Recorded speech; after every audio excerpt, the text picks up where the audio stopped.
मेरे मोहन मेरे गिरधर, मुझे तेरा सहारा है। हो तुहारे का सहारा, तुहारे का सहारा।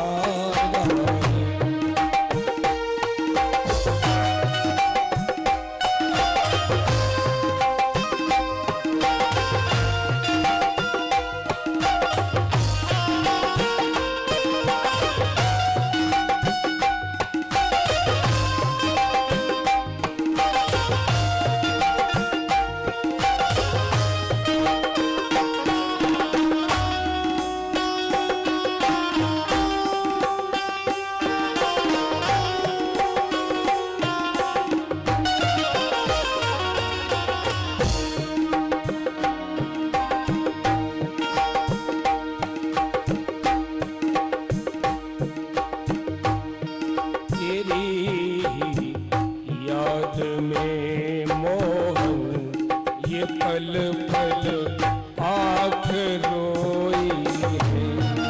तेरी याद में मोहन ये पल पल आँख रोई है। तू दानी है दयालु है, तू दानी है दयालु है, तू दानी है दयालु है। यही हमने पुकारा, तुहारे का सहारा है, तुहारे का सहारा है। मेरे मोहन मेरे गिरधर, मेरे मोहन मेरे गिरधर, मुझे तेरा सहारा है। ओ तुहारे का सहारा है, तुहारे का सहारा है।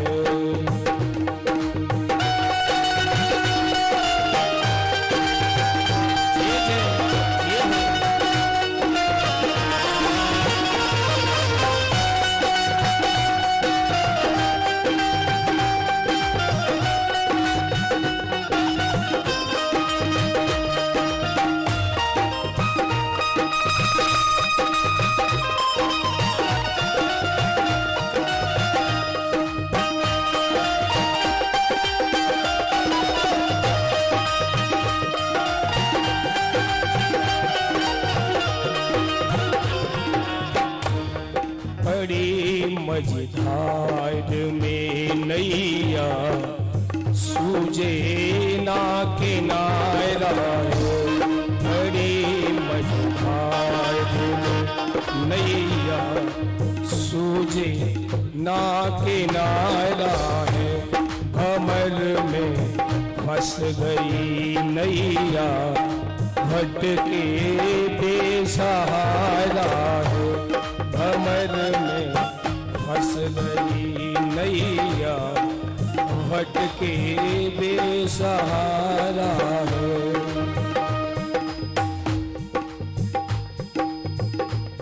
तू साखिर है तू माझी है, तू साखिर है तू माझी है, तू ही मेरा किनारा है। तुहारे का सहारा, तुहारे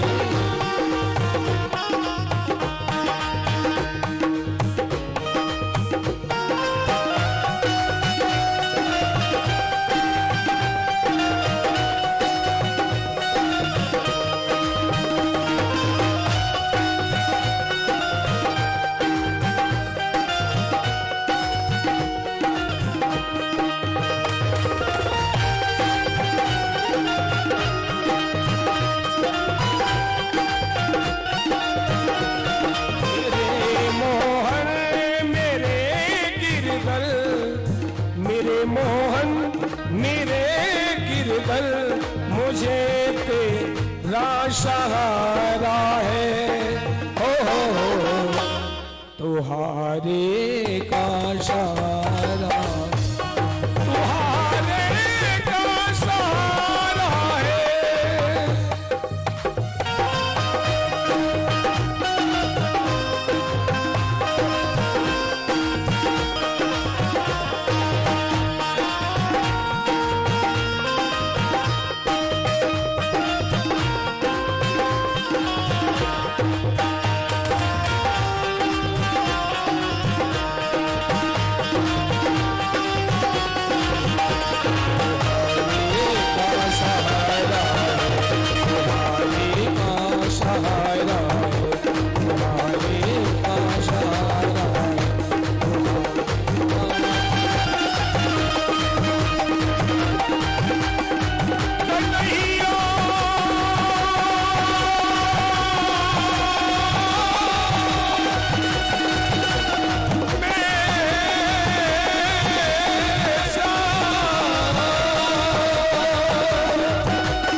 आरती के लिए खड़े होंगे।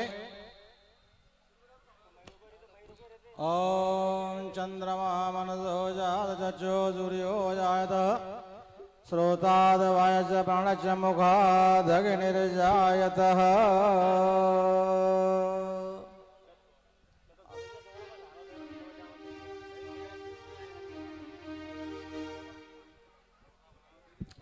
हेलो, एक बार सब प्यार से कहिए जय श्री कृष्ण। बोले जय श्री कृष्ण। अब तो आपका फलार भी हो गया भैया, अब तो बोलो, 1 घंटा लेट हुआ। बोलो जय श्री कृष्ण। प्राण प्यारे की जय। श्रीमद् भागवत भगवान की जय। पूज्य श्री सुखदेव जी महाराज की जय। कृष्ण द्वैपायन वेद व्यास जी महाराज की जय। श्री परीक्षित जी महाराज की जय। श्री सोनक जी महाराज की जय। श्री सूत जी महाराज की जय। सब संतन की जय। सब भक्तन की जय। श्री कृष्ण द्वैपायन वेद व्यास जी महाराज की जय। होली ले चोरा ग्राम की जय। यहाँ के सब भक्तन की जय। चामड़ मैया की जय। पथवारी मैया की जय। कुमिया बाबा की जय। श्री जी महाराज की जय। होली सदगुरु महाराज की श्री गोसाई जी बाबा की जय। होली सच्चे दरबार की जय। कृष्ण कन्हैया लाल की जय। ओ मेरे बांके बिहारी नंद लाल उतारूं तेरी आरती। ओ मेरे बांके बिहारी नंद लाल उतारूं तेरी आरती। ओ मेरे बांके बिहारी नंद लाल उतारूं तेरी आरती। मोरे मुकुट सिरे सोहना मेरे प्यारे, मोर मुकुट सिरे सोहना मेरे प्यारे, मोरे मुकुट सिरे सोहना मेरे प्यारे, मोर मुकुट सिरे सोहना मेरे प्यारे।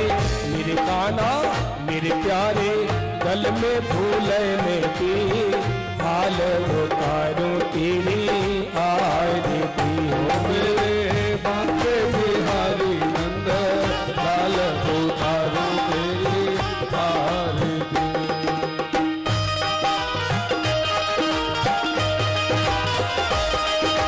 ये हो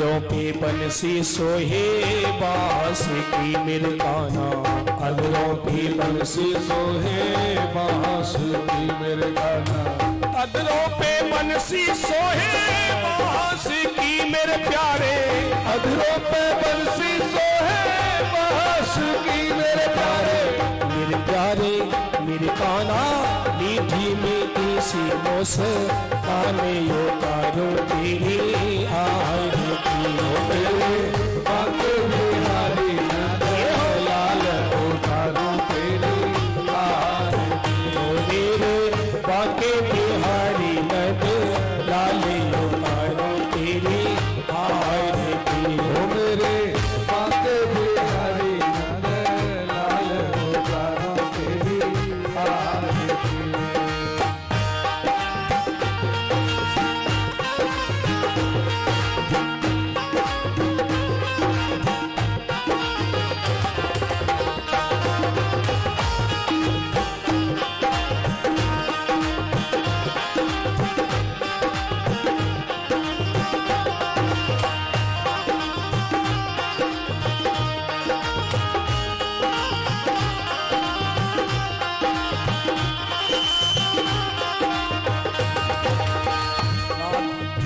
राधा के संग में श्याम भी राजते मेरे प्यारे, राधा के संग में श्याम भी राजते मेरे प्यारे, राधा के संग में श्याम भी राजते मेरे काना, राधा के संग में श्याम भी राजते मेरे प्यारे मेरे काना जोड़ी पे जाओ पहले, हारे उतारो तेरे आरती, मेरे जोड़ जाओ पहले, हार उतारू तेरी आरती, मेरे बांके बिहारी नंद लाले उतारो तेरे आरती, ओ मेरे बांके बिहारी नंद लाल उतारू तेरी आरती।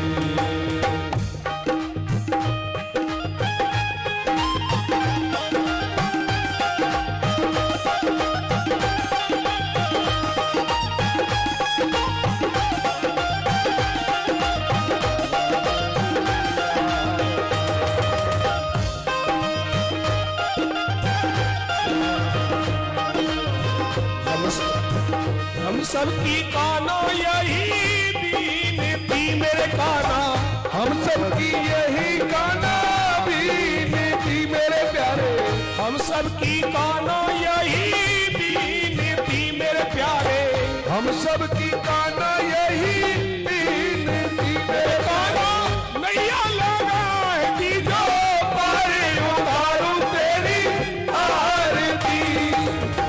ओ मेरे बांके बिहारी नंद लाले उतारो तेरी आरती।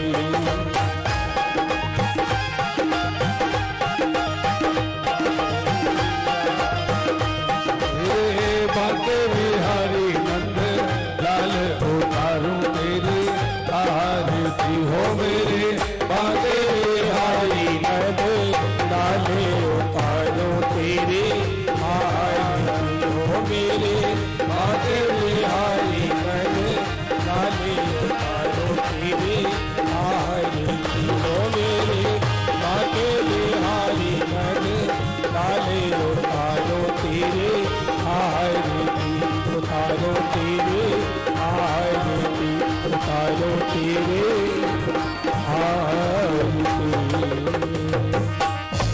जलेन शीतलीकरण ओम ध्रुव शांति शांतिरंतरचकम शांति पृथ्वी शांतिराभ शांतिरौषधयः शांतिर्वनस्पतयः शांतिर्विश्वे देवाः शांति सर्वगुण शांति ब्रह्मा शांति शांतिरेव शांति श्यामा शांतिरेधि। थोड़े से फूल देंगे याद में। ओम यज्ञेन यज्ञमयजन् देवास्तानि धर्माणि प्रथमान्यासन तेहनाकं मयमान सचन्त यत् पूर्वे साध्या सन्ति देवाः नानासुगन्धपुष्पाणि यथा कालो दिभवान् च पुष्पांजलिमागत्य ग्रहण परमेश्वर। भागवत महापुराण की जय, बंसी वारे की जय, राधा रानी की जय, गिरिराज महाराज की जय, द्वारकाधीश की जय, गंगा मैया की जय, जमुना मैया की जय, गोसाई बाबा की जय, प्राण प्यारे की जय। जय जय श्री राधे, जय जय श्री राधे, जय जय श्री राधे श्याम। नमः पार्वती पते हर हर महादेव शंभो। अपने अपने स्थान पर बैठेंगे, कथा श्रवण करें। गजाननं भूतगणादिसेवितं कपितजम्बुफलचारुभक्षणं उमासुतं शोकविनाशकारकं नमामि विघ्नेश्वरपादपङ्कजम्। वक्रतुण्डमहाकाय सूर्यकोटिसमप्रभ निर्विघ्नं कुरु मे देव सर्वकार्येषु सर्वदा। विनायकं गुरुर्भानु ब्रह्मा विष्णु महेश्वरा सरस्वती प्रणम्यादौ सर्वकार्यार्थसिद्धये।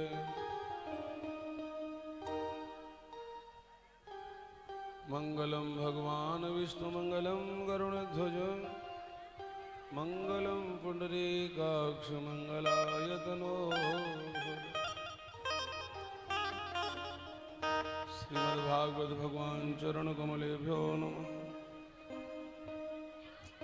यं प्रव्रजन्तमनुपेतमपैतकृत्यं द्वैपायनो विरह कातरया जुहाव पुत्रेति तन्मया तर्नो विदुस्तं सर्वभूतहृदयं मुनिमानतोष। नमः कुंज विहारिणे, नमः कुंज विहारिणे, स्वामी श्री हरिदासाय गुरुणां गुरुवे नमः। ध्येयं सदा परभग्नविष्टदोहं तीर्थास्पदं शिवं व्रजतनुं शरण्यं भृत्यार्तिहरं प्रणतपालभवान्दिपोतं वन्दे महापुरुषते चरणारविन्दं। कृष्णत्वदीयपदपङ्कजभञ्जनान्ते अद्यैव मे विशतु मानसराजहंस। प्राणप्रयाणसमये कभवाद् वित्ते कण्ठावरोधेन विदौ स्मरणं कुतस्ते।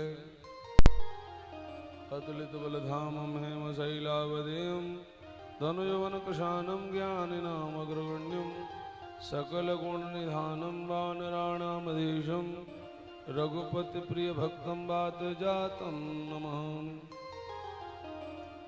नारायणं नमस्कृत्यं नरं चैव नरोत्तमं देवीं सरस्वतीं व्यासं ततो जयमुदीरये। मंगलं भगवान् विष्णु मंगलं गरुणध्वज मंगलं पुंडरीकाक्ष मंगलायतनो हरे। हरे कृष्ण कृष्ण कृष्ण हरे हरे, हरे राम राम राम हरे हरे। मेरी भवबाधा हरो श्री राधा, नागर सोए जातन की झाई पर श्याम हरित द्रुत हो। श्री राधे मेरी स्वामिनी मैं राधे जुगो दास, जन्म जन्म मोय दीजियो श्री वृंदावन को वास। भक्ति भक्त भगवंत गुरु चतुर नाम वपु एक, तिनके पगवंदन की नाशक विघ्न अनेक। जय जय श्री राधा रमण, जय जय नवल किशोर, जय गोपी चित चोर प्रभो, जय जय माखन चोर। सब द्वारन को छोड़ के मैं आयो तेरे द्वार, ओ वृषभानु की लाडली नक मेरी ओर निहार, बरसाने की राधिका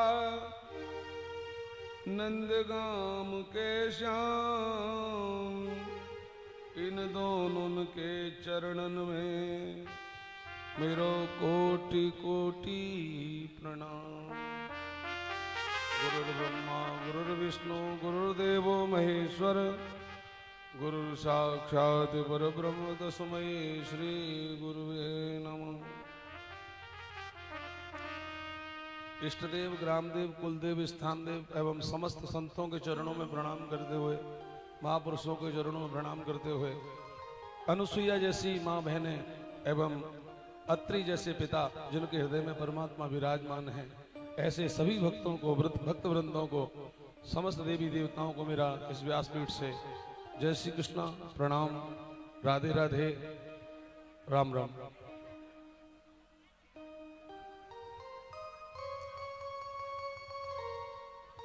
परमपिता परमात्मा के चरणों में प्रीति करनी चाहिए, और जिसकी प्रीति परमात्मा के चरणों में हो गई है उसे भगवान का अनुभव होने लगता है। जब तक शिव और पार्वती जैसी प्रीति कृष्ण के चरणों में नहीं होगी तब तक उसे भगवान का अनुभव नहीं हो सकता। सुनने की बात अलग है, सुनकर के उसको हृदय में धारण करें। उम्र आपकी ढली जा रही है, हमारी आंखों के सामने हमने देखा कि हम बच्चे थे और आज इतने बड़े हो गए, और उम्र हमारी चली गई, लेकिन हमने क्या इकट्ठा किया? केवल संसार की ये संपत्ति जो विनाशवान है, नाश हो जाएगा इसके अलावा हमने कुछ इकट्ठा नहीं किया। इसलिए निवेदन करूंगा, अगर कुछ इकट्ठा करना है तो परमात्मा का प्रेम इकट्ठा करिए। परमात्मा के नाम से ही परमात्मा का प्रेम प्राप्त होगा। संत महापुरुष कहते हैं, चली जा रही है उम्र धीरे धीरे, चली जा रही है उम्र धीरे धीरे, चली जा रही है उम्र धीरे धीरे, चली जा रही है उम्र धीरे धीरे। पल पल यूं आठों, पल पल यूं आठों पहर धीरे धीरे, पल पल यूं आठों, पल पल यूं आठों पहर धीरे धीरे, चली जा रही है उम्र धीरे धीरे, चली जा रही है उम्र धीरे धीरे, चली जा रही है उम्र धीरे धीरे, चली जा रही है उम्र धीरे धीरे। जो करते रहोगे, जो करते रहोगे भजन धीरे धीरे, जो करते रहोगे, जो करते रहोगे भजन धीरे धीरे, मिल जाएगा वो सजन धीरे धीरे, मिल जाएगा वो सजन धीरे धीरे, चली जा रही है उम्र धीरे धीरे, चली जा रही है उम्र धीरे धीरे।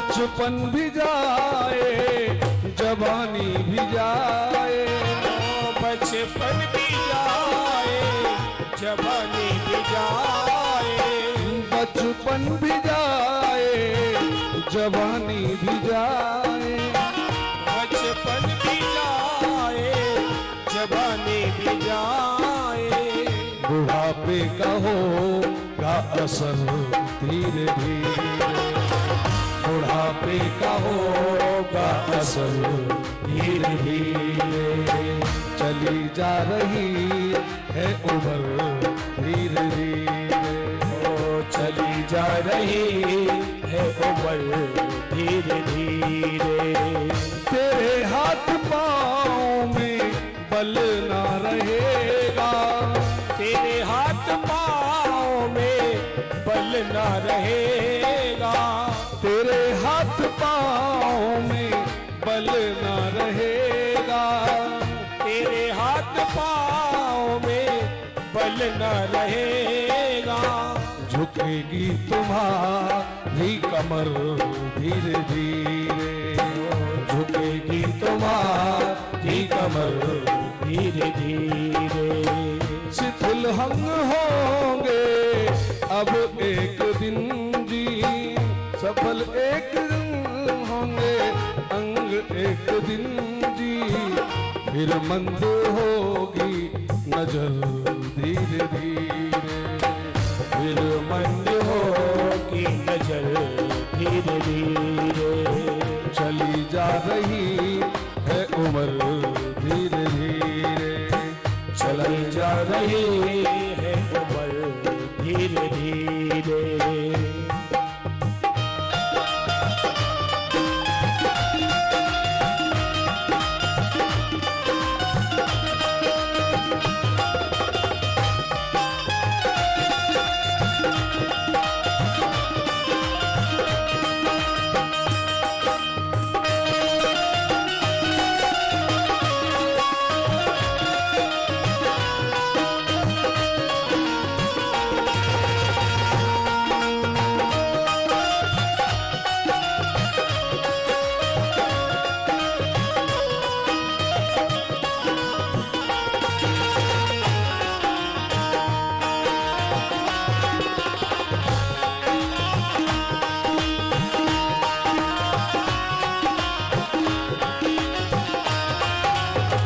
बुराई से मन को तू अपने हटा ले, बुराई से मन को तू अपने हटा ले, बुराई से मन को तू अपने हटा ले, बुराई से मन को तू अपने हटा ले, बन जाए तेरा जीवन धीरे धीरे, बन जाए तेरा जीवन धीरे धीरे, भजन कर हरि का तू पल पल प्यारे, भजन कर हरि का तो पल पल प्यारे, मिल जाएगा वो सजन धीरे धीरे, मिल जाएगा वो सजन धीरे धीरे, चली जा रही है उम्र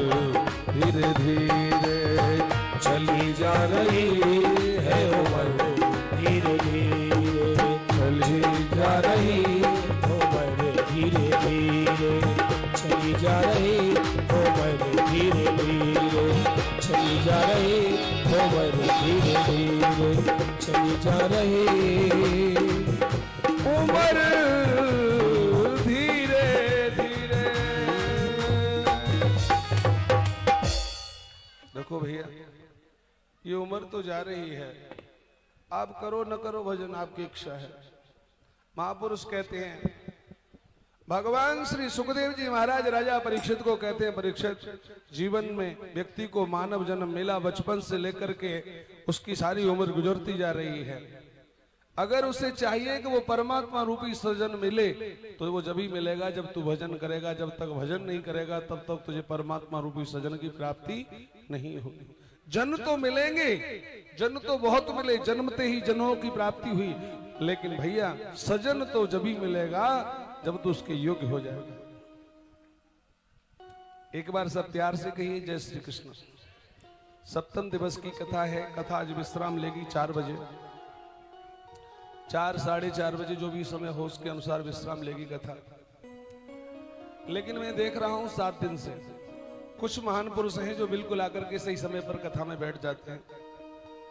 कुछ लोगों को तो बस उतना ही समय मिलता है और बेचारे कुछ तो आज लास्ट वाले दिन ही आ पाएंगे क्योंकि उनके पास समय नहीं था, फिर समय नहीं रहेगा। एक बात कह रहा हूं मैं आपसे, भगवान के लिए आपके पास समय नहीं है, कथा के लिए आपके पास समय नहीं है। और एक दिन वो आएगा कि फिर आप तड़फते रहेंगे और उसके पास तुम्हारे लिए समय नहीं होगा। दुनिया के लिए समय हो या न हो, लेकिन भगवान के लिए समय तो जरूर निकालिए। भैया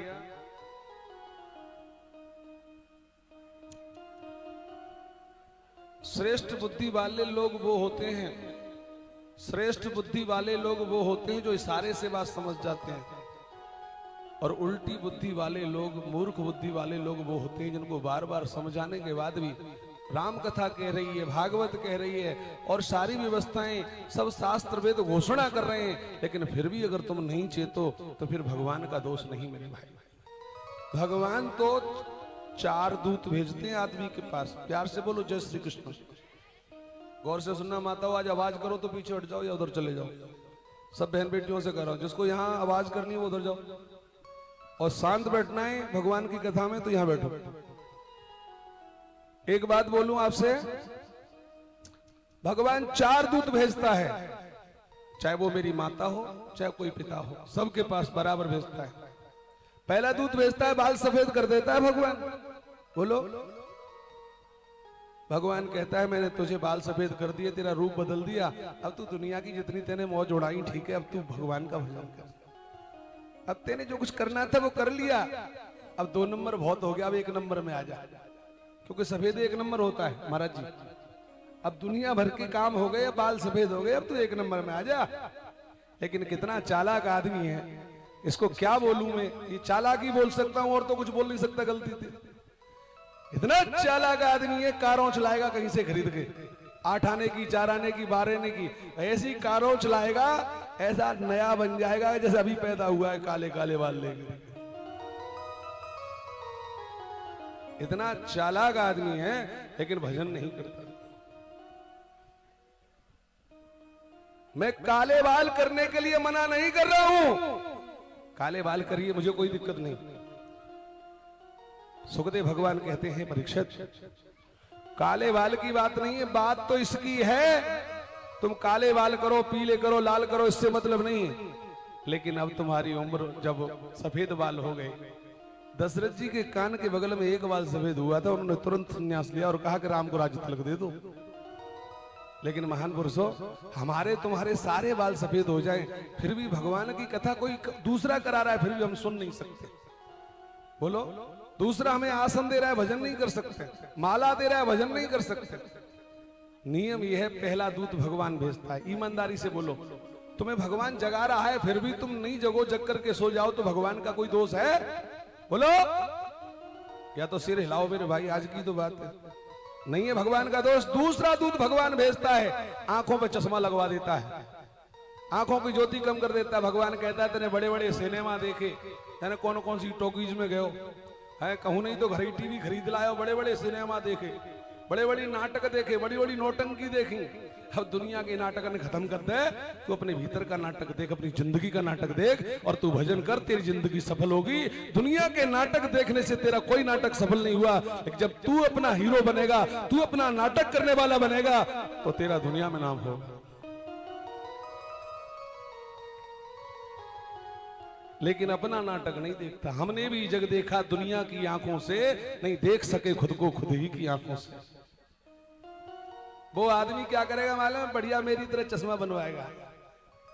अरे चश्मा तो खैर आजकल की पुरानी बात हो गई। बढ़िया देहरादून जाएगा, ऐसे लेंस लगवाएगा, जयपुर में जाकर के कमाल में नहीं पड़ेगी, नई आंखें का पुरानी, चश्मा की जरूरत ही नहीं, ऐसी टेक्नोलॉजी फिट कराएगा, लेकिन भगवान का भजन नहीं करेगा। अरे चश्मा लगाओ, टेक्नोलॉजी फिट करो, सब ठीक है, लेकिन भजन तो करना चाहिए। बोलो, फिर भी भजन नहीं करता।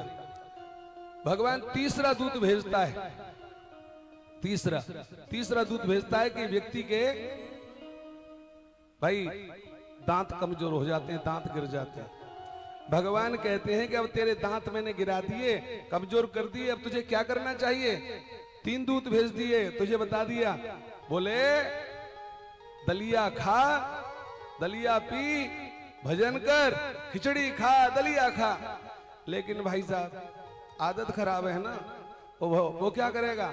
बढ़िया बत्ती सी लगवाएगा 2-2.5 लाख रुपए की, ऐसा लगेगा सर नए दांत आज दूध के आए हैं, लेकिन भजन नहीं करेगा।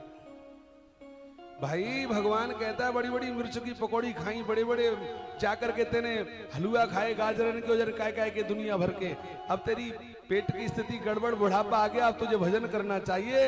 अगर भोगों में रुचि रखेगा तो कहां से तुझे मैं मिलूंगा? लेकिन जी फिर भी भजन नहीं करता। और भाई चौथा दूत आता है भगवान का, चौथा दूत आता है, कमर टेढ़ी हो जाती है, 3 जगह से लाठी लेकर के लगता है। पहले चलता था छाती तान के, अब चलता झुक करके लाठी लेकर के व्यक्ति। भगवान कहते हैं मैंने तुझे झुका दिया है, क्यों? अब तक तू बड़ी अकड़ में चला के मोते बड़ो कोई ना जा दुनिया में, लेकिन अब तू झुक गया तो सोच ले कि अब तेरा जाने का समय भैया, सबसे प्रणाम करो शुरू कर ले, सबको प्रणाम करो, हैं सबको मेरो स्वरूप समझ के प्रणाम कर।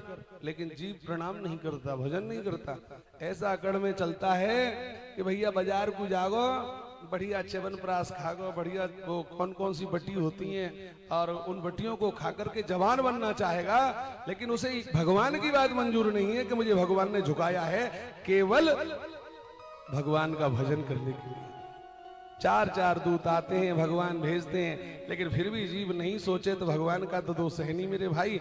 भगवान तो 4 दूत भेजने के बाद 5वां भेजते हैं मेरे भैया, फिर काल को भेज देते हैं। आया है सो जाएगा राजा रंक फकीर, कोई सिंहासन चढ़ चला और कोई बंधा जंजीर। भगवान सबको दूत भेजते हैं। लेकिन भैया विद्वान कौन है? जो भगवान के इशारे को समझ ले। एक बेटा घर में होता है, माता पिता की केवल आंखों से समझ जाता है मेरे माता पिता क्या चाहते हैं, उसके अनुसार कर देता है। बोलो जय श्री कृष्ण। एक बेटा होता है कि माता पिता चिल्लाते रहे फिर भी नहीं करता है, और एक बेटा होता है कि माँ बाप के कहने पर ही कार्य करता है। अब आप कौन से वाले बेटे हो? परमात्मा के, जैसा आप कुछ समझ लीजिए। इशारा समझ गए हो तो तुमसे ज्यादा विद्वान इस दुनिया में कोई नहीं है।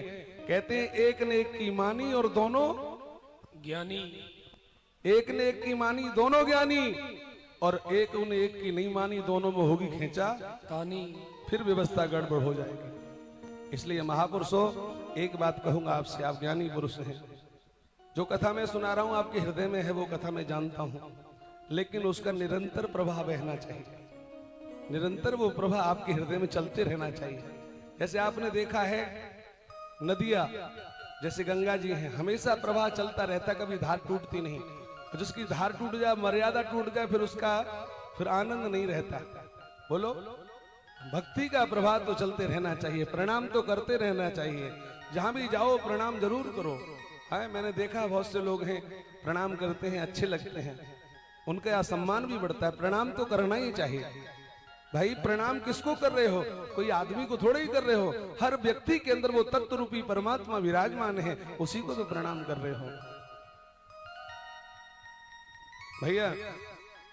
लेकिन कुछ लोग होते हैं जिनको कहते हैं कि वो लोग जो है भगवान की भी बात नहीं मानते, उनसे ज्यादा मूर्ख कौन होगा। कुछ लोग इशारा समझते हैं, कुछ लोग नहीं समझते। प्यार से बोलो जय श्री कृष्ण। एक बार कोई शिष्य नया नया बना गुरु जी का, और शिष्य बन गया गुरु जी का, तो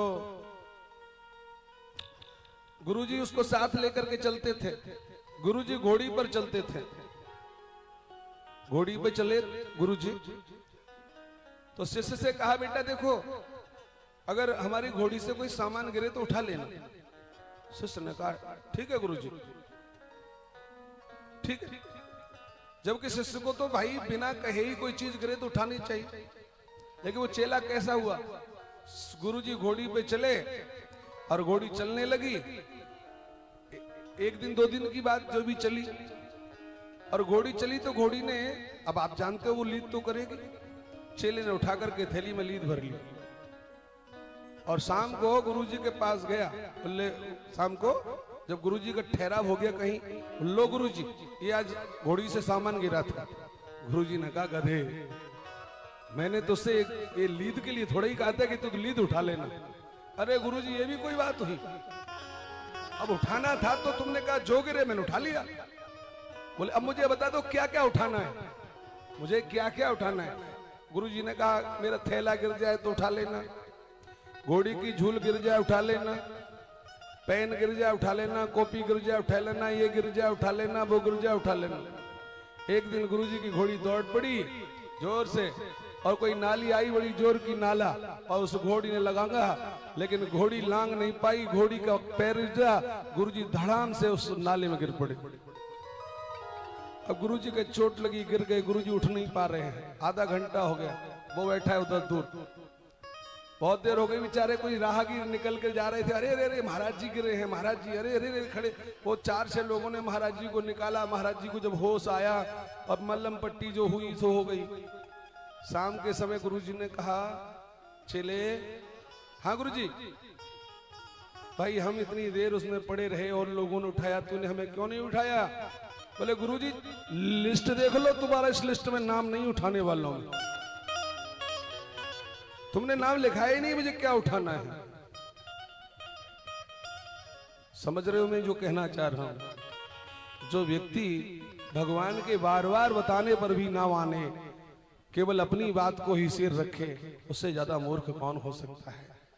परमपिता परमात्मा की वाणी जो वेद वाणी है, परम तत्व जो आपको प्रसाद मिल रहा है, अरे इसमें से जो भी आपको ग्रहण करने योग्य लग रहा है उसे जरूर ग्रहण करिए, उसे हृदय में धारण करिए। परमात्मा की कृपा आपके जीवन में जरूर बरसेगी।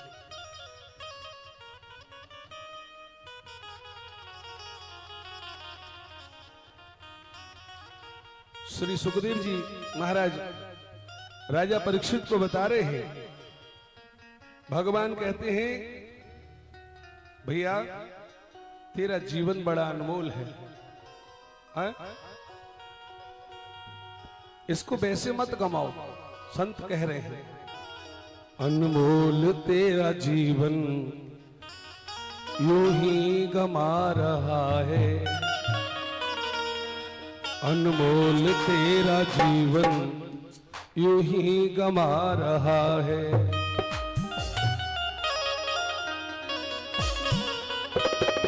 अनमोल तेरा जीवन यूं ही गवा रहा है, अनमोल तेरा जीवन यूं ही गवा रहा है, अनमोल तेरा जीवन यूं ही गवा रहा है। किस ओर तेरी मंजिल,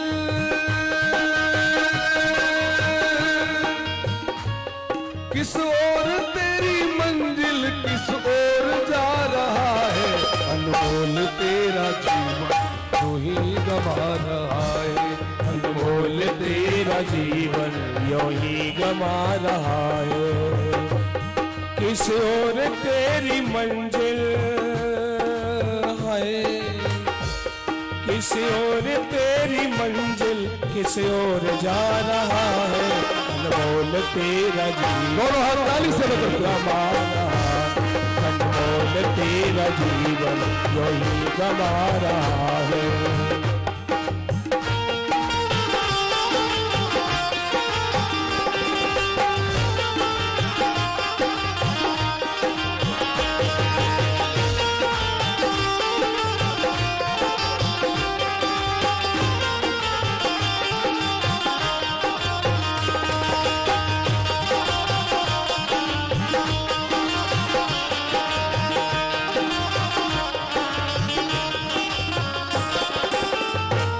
सपनों की नींद में ही ये रात ढल न जाए, सपनों की नींद में ही ये रात ढल न जाए, पल भर का क्या भरोसा कहीं जान निकल न जाए, पल भर का क्या भरोसा कहीं जान निकल न जाए।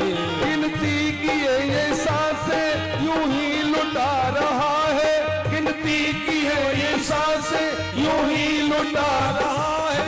किस ओर तेरी मंजिल, किस ओर जा रहा है, अनमोल तेरा जीवन यूं गवा रहा है, अनमोल तेरा जीवन यूं ही गवा रहा है, अनमोल तेरा जीवन यूं ही गवा रहा है, अनमोल तेरा जीवन यूं ही गवा रहा है।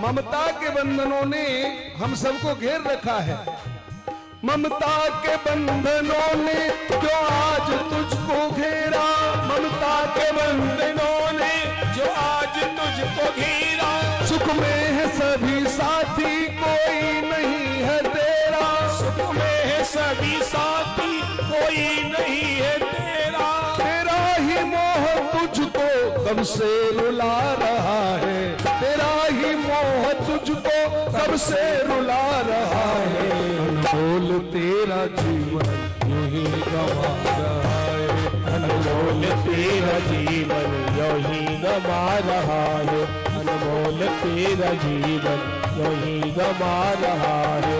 किस ओर तेरी मंजिल किस ओर जा रहा है, किस ओर तेरी मंजिल किस ओर जा रहा है, अनमोल तेरा जीवन यूं ही गवा रहा है, अनमोल तेरा जीवन यूं ही गवा रहा है, अनमोल तेरा जीवन यूं ही गवा रहा है।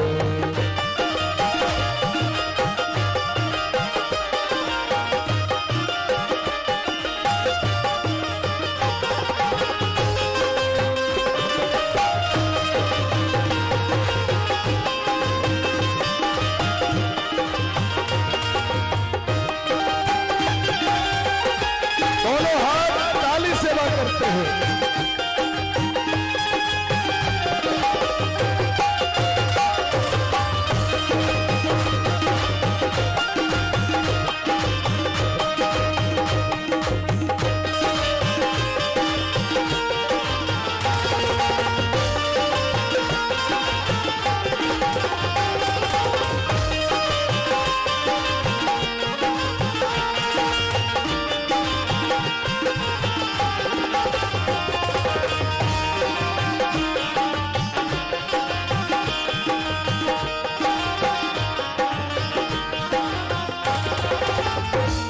जब तक है भेद मन में भगवान से जुदा है, जब तक भेद मन में भगवान से जुदा है, जब तक है भेद मन में भगवान से जुदा है, जब तक है भेद मन में भगवान से जुदा है, बोलो तो दिल का दर्पण इस घर में ही खुदा है, दिल का दर्पण इस घर में ही खुदा है, सुख रूप होके भी आज दुख पा रहा है, किस ओर तेरी मंजिल, किस ओर तेरी मंजिल, किस ओर जा रहा है, किस ओर तेरी मंजिल किस ओर जा रहा है, अनमोल तेरा जीवन यूं ही गवा रहा है, अनमोल तेरा जीवन यूं ही गवा रहा है, अनमोल तेरा जीवन यूं ही गवा रहा है, अनमोल तेरा जीवन यूं ही गवा रहा,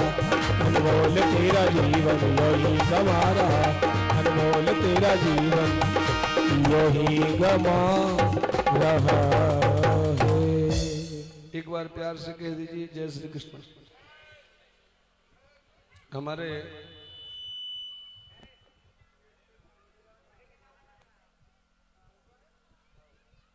जितने भी भक्त विराजमान हैं,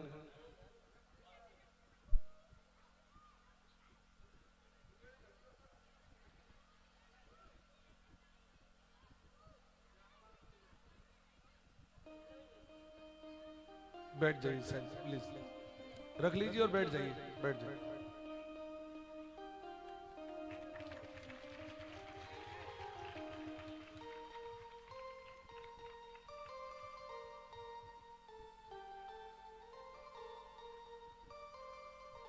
कल रुक्मिणी जी का विवाह आपने श्रवण किया भगवान के साथ। ये रुक्मिणी जी का विवाह का भाव क्या है? रुक्मिणी लक्ष्मी है और साक्षात मेरे परमात्मा कृष्ण उनके साथ रुक्मिणी जी का विवाह हुआ है।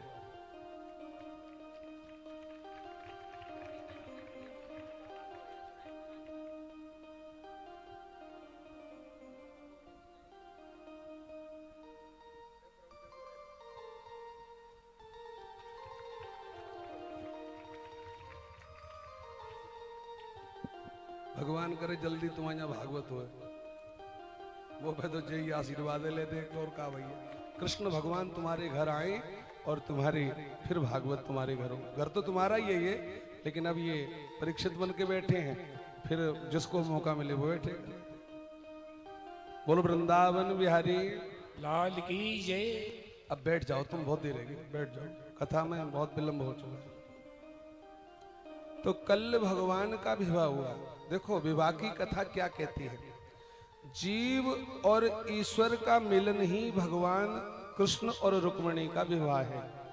ये मान लीजिए कि जीव है रुक्मिणी और परमात्मा है कृष्ण। जीव की भावना भगवान से मिलने की है और उसने जो तपस्या की है, उसने जो भगवान के लिए प्रण किया है, प्राणनाथ को पाने के लिए प्रण किया है, जिस जीव का सत्य संकल्प हो जाता है उससे वो कृष्ण रूपी परमात्मा प्राप्त हो जाता है। जब तक उसका संकल्प असत्य है, दृढ़ नहीं है, ध्रुव नहीं है, अटल नहीं है, तब तक उसे कृष्ण की प्राप्ति नहीं हो सकती। इसलिए रुक्मिणी का संकल्प दृढ़ था। शिशुपाल जैसे अधर्मी खड़े रह गए, लेकिन धर्म की विजय हुई और साक्षात रुक्मिणी को कृष्ण जैसा परमात्मा प्राप्त हो गया। ये कथा किसी और की नहीं, आपकी है। आपको भी कृष्ण की ही आवश्यकता है, आपको भी परम तत्व कृष्ण की प्राप्ति होनी ही चाहिए भैया। कि कामास्तु वासुदेवांशो दग्ध प्रागरुद्मन्युना देहोपपत्ते भूयस्त मैव प्रतपद्यते। आपसे एक बात कहूंगा, जो व्यक्ति जितना ज्यादा बढ़ता है ना, उसके शत्रु भी उतने ही बढ़ जाते हैं। तुम थोड़े से ज्यादा बढ़ने लग जाओ तो तुम्हारे शत्रु खामाखाम बढ़ जाएंगे, कोई कारण नहीं होगा। बैर अकारण सब काहू सो, ये विशेषता है। पहले तुम किराए के मकान में रहते हो तो काहू आपत्ति नहीं होगी, और जब तुम्हारा नया मकान बन जाए तो तुम्हें क्या लगेगी दूसरे लोगों को, पता नहीं कहां से लाया, क्या व्यवस्था की है इसने, कहां किसकी डकैती डाली, ये तो इतना बड़ा हो गया। लेकिन आपसे एक बात कहूं, समझदार व्यक्ति कौन है महापुरुषों? समझदार वो है कि दुख में तड़फे नहीं, सुख में फूले नहीं, प्राण जाए मगर भगवान का नाम भूले नहीं। है दुख में तड़फे नहीं, सुख में फूले नहीं, प्राण जाए मगर कृष्ण का नाम, जोर से बोलो, भूले नहीं। भैया अपने मन से उस मुरली वाले को रिझाते चलो, और मेरे भैया बहन सबके सब कृष्ण गोविंद गोपाल गाते चलो। भैया एक दिन तो उनको याद आएगी जब तो उनका नाम पुकारोगे, याद आएगी उनको कभी ना कभी, कृष्ण दर्शन तो देंगे कभी ना कभी, ऐसा विश्वास मन में जमाते चलो, कृष्ण गोविंद गोपाल गाते चलो। प्रत्येक परिस्थिति में भगवान कृष्ण के रस का पान करना भूलिए मत, भगवान के नाम का जाप कभी भूलिए मत। हारिए न हिम्मत, विसारिए न राम। भैया भगवान के घर में, अब आगे की कथा वर्णन कर रहा हूं। भगवान का चरित्र तो इतना बड़ा है, मैं तो क्या संसार का कोई भी कथाकार उनके उसका वर्णन नहीं कर सकता। लेकिन आगे की कथा में भगवान के घर के बेटा हुआ जिसका नाम हुआ प्रद्युम्न। श्री सुखदेव भगवान कहते हैं भगवान कृष्ण के शत्रुओं की कमी नहीं थी। एक सम्रासुर नाम का एक असुर मेरे भगवान के घर में आया और सूतिका ग्रह से उनके बालक को उठा करके ले गया। भाई सम्रासुर कौन था? संबरासुर का काल जो था वो भगवान कृष्ण का बेटा था, जिसका नाम था प्रद्युम्न। संबरासुर को मालूम थी इस बात की, तो भगवान के घर से ही संबरासुर और प्रद्युम्न को, भगवान का जो प्रथम बेटा हुआ रुक्मिणी का, उसको उठा करके ले गए। भैया समुद्र में फेंक दिया। उसने कहा कि इसे जानवर खा जाएंगे और मगर खा जाएंगे, ये मर जाएगा। लेकिन भाग्य की बात ये हुई कि वो बालक जो था वो मछली के पेट में चला गया, और मछली को मछुआरों ने पकड़ा। उसको महाराज मछुआरे ने उसको पेट को फाड़ा, उसमें से बालक निकला। महाराज एक भगवान के जो शत्रु है कामदेव, उसकी पत्नी जो रति थी, जब भगवान शंकर ने कामदेव को जला दिया था तो शंकर भगवान ने वरदान दिया था कि जब जदुवंश कृष्ण अवतारा और कृष्ण तनय होय पति तुम्हारा। तो वही प्रद्युम्न जी वही कृष्ण के पुत्र बन करके आए, जो शंकर भगवान ने कामदेव को ऐसा बोला था, कामदेव ही आई। तो कामदेव की जो पत्नी थी रति, वो रति जो है वो संबरासुर के यहाँ रसोई में काम करती थी, उसको वो बालक मिल गया। महाराज नारद जी ने आकर के उस रति के कान में, जिसका नाम बनावटी था विद्यावती, तो उसके कान में आकर के कह दिया कि तेरा पति है ये। तो उसका पालन किया। जब बड़ा हुआ तो पति की दृष्टि से देख रही थी, तो प्रद्युम्न ने पूछा तुम तो मेरा पालन करने वाली हो, फिर ऐसी दृष्टि से मुझे क्यों देख रही हो? तो उन्होंने कहा कि मैं तुम्हारा पालन जरूर कर रही हूं, लेकिन पूरी कथा सुनाई कि शंकर भगवान ने तुम्हें जला दिया था, उन्होंने मुझे वरदान दिया है, अब तुम कृष्ण के पुत्र बन करके आए हो, और संबरासुर के यहाँ मैं इसीलिए रहती हूँ कि मुझे तुम्हारी प्राप्ति होगी, क्योंकि संबरासुर ने तुम्हें मारने के लिए समुद्र में फेंका। पूरी कथा सुनाई, तब उनको विश्वास हुआ। और महाराज प्रद्युम्न जी ने और फिर संबरासुर से युद्ध किया है। संबरासुर से युद्ध हुआ और संबरासुर युद्ध में प्रद्युम्न जी के हाथों मारा गया।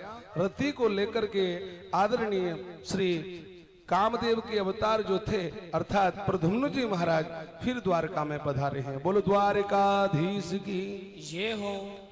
भैया इस कथा का भाव क्या है? इस कथा का भाव है जीव अपने काल को टालने के लिए लाख प्रयास करता है, लेकिन भगवान से प्यार नहीं करता। मैं आपसे एक बात कहूं, जीव लाख नहीं करोड़ प्रयास करे काल को टालने का, लेकिन काल को टाल नहीं सकता। जो समय आ गया है उस समय जाना ही, जोर से बोलो, जाना ही पड़ेगा। क्या है भाई साहब, क्या बात है? इधर बैठ जाओ, छेड़ाछाड़ी मत करो, इधर आ जाओ, आराम से बैठो, बैठ जाओ। इधर उधर से निकलना ही तो मुझे डिस्टर्ब कर देता है। बैठ जाओ, यहीं बैठ जाओ, मेरे पास बैठो, यहीं बैठो। और जितने अब स्वागत वाले आए सबसे निवेदन करूंगा, बहुत बहुत स्वागत है आपका, लेकिन अब 4 बजे के बाद स्वागत होगा सबका एक साथ। अब 4 बजे तक निरंतर कथा चलने दीजिए, क्योंकि कथा पूरी नहीं होगी और मैं अपने घर जाके कथा पूरी थोड़ी करूंगा। मैं भंडारा कहां से कर सकता हूं? तो कथा पूरी होने के बाद ही तो भंडारा होगा, इसलिए कथा चलने दीजिए प्लीज। 4 बजे से पहले कोई भी स्वागत वाले जितने आए 4 बजे तक रुक जाइए। भाई मैंने गलत कहा है कि सही कहा है? बोलो, अरे समर्थन तो करो कि सही कहा है गलत कहा है। बस धन्यवाद, बहुत बहुत धन्यवाद।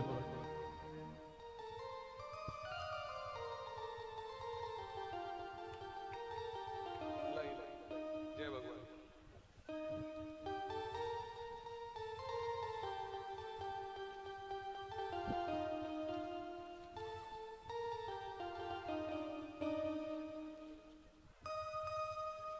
बोलो वृंदावन बिहारी लाल की जय। सब यहीं, जो कुछ मुझे देना है सब भागवत को दो, भागवत जी ही सर्वप्रधान है। देखो भैया, जब तक भगवान लौट करके आए, यानी भगवान के घर में प्रद्युम्न जी लौट करके आए अपने घर, तब तक भगवान के 16,108 विवाह हो चुके हैं। अब यहां बड़ी गड़बड़ है। क्या गड़बड़ है? कि लोग कहते हैं भगवान ने 16,108 ब्याह करे। वो जो बताओ, भगवान कोई आदमी तो होता नहीं है। चलो आदमी होते ब्याह हो जाते तो 16,108। गौर से सुने भाई साहब, गौर से। नेताजी आज ये काली जैकेट वालों के ऊपर मेरा ध्यान है, ये बीच में बैठे हैं, तुम्हारे ऊपर ध्यान है, मेरी तरफ नजर करो। एक बात बोलूं आपसे, भगवान कोई आदमी नहीं थे, मनुष्य रूप में अवतार लिया था और साक्षात परम तत्व भगवान कृष्ण महायोगेश्वर थे। ऐसा योगेश्वर आज तक न कोई हुआ और न कोई। तो फिर क्या बात है, सोचो कि 16,160 विवाह कैसे कर सकते हैं। इस कथा का बड़ा रस है। रस क्या है? कथा तो सब सुनाऊंगा कि जामवती के साथ विवाह हुआ, इसके साथ सत्या के साथ, इन सब के साथ, ये तो सब सुनाऊंगा, लेकिन क्या है ये कथा? भाव सुनिए। भाव ये है, परमपिता परमात्मा जो है कृष्ण, उनके विवाह की कथा ये है कि 8 प्रकार की प्रकृति होती है। बोलो जय श्री कृष्ण। कौन कौन सी है बोलो, याद है आपको?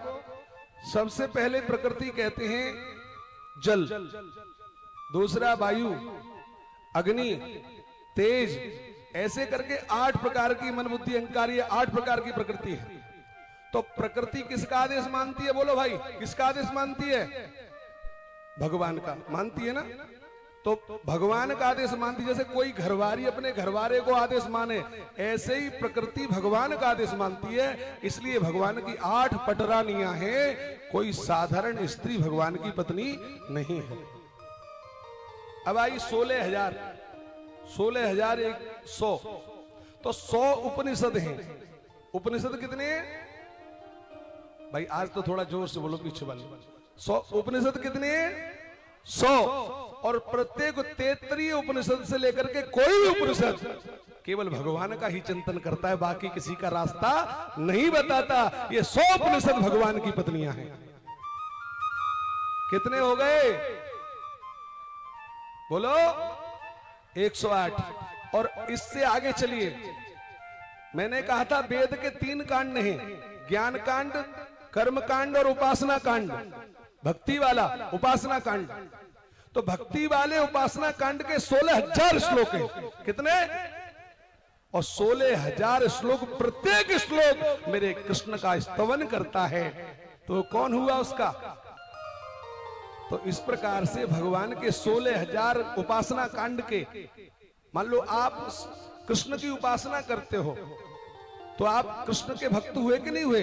ये भक्त रूप ही श्लोक भगवान की पत्नियां हैं। इसलिए 16,000 श्लोक उपासना कांड के और 100 उपनिषद और 8 प्रकृति यानी पटरानी, 16,108 भगवान की, इन्हीं को पटरानी कहा जाता है। और यही भगवान की पत्नियां हैं 16,108। एक तरफ तो हम लोग भगवान को कहते हैं कि वो भगवान हमारे जो है ब्रह्मचारी हैं, परम ब्रह्मचारी हैं, और दूसरी तरफ हम भगवान को घोषित कर देते हैं कि वो तो जो है वो 16,100 औरतें रखते हैं। लेकिन अगर ईमानदारी से देखा जाए, अपनी सच्ची दृष्टि से सोचा जाए, तो संसार में जिस व्यक्ति के अंदर आत्मा है, गौर से सुनो, संसार में जिस व्यक्ति, जिस जीव के अंदर आत्मा है, आत्मा का पति कौन है? परमात्मा। तो वैसे तो मेरा परमात्मा पूरे विश्व का, पूरे संसार का पति है। वो सबका पति है, चाहे कोई स्त्री हो, चाहे पुरुष हो, कोई भी जीवात्मा हो, सबका पति ही मेरा परमात्मा कृष्ण है। दूसरा कोई और हो ही नहीं सकता। आइए, लेकिन फिर भी जो लोग कथा सुनते हैं कि जामवती के साथ विवाह हुआ, सत्यभामा के साथ हुआ, तो भगवान की कथा तो मैं सुना ही देता हूं आपको। 2 मिनट का संकीर्तन करिए। हरे राम राम राम हरे हरे, हरे राम राम राम हरे हरे, हरे राम राम राम हरे हरे, हरे राम राम राम हरे हरे, हरे राम राम राम हरे हरे, हरे राम राम राम हरे हरे, हरे कृष्ण कृष्ण कृष्ण हरे हरे, हरे कृष्ण कृष्ण कृष्ण हरे हरे, हरे राम राम राम हरे हरे, हरे राम राम राम हरे हरे, हरे कृष्ण कृष्ण कृष्ण हरे हरे, हरे कृष्ण कृष्ण कृष्ण हरे हरे। दोनों हाथ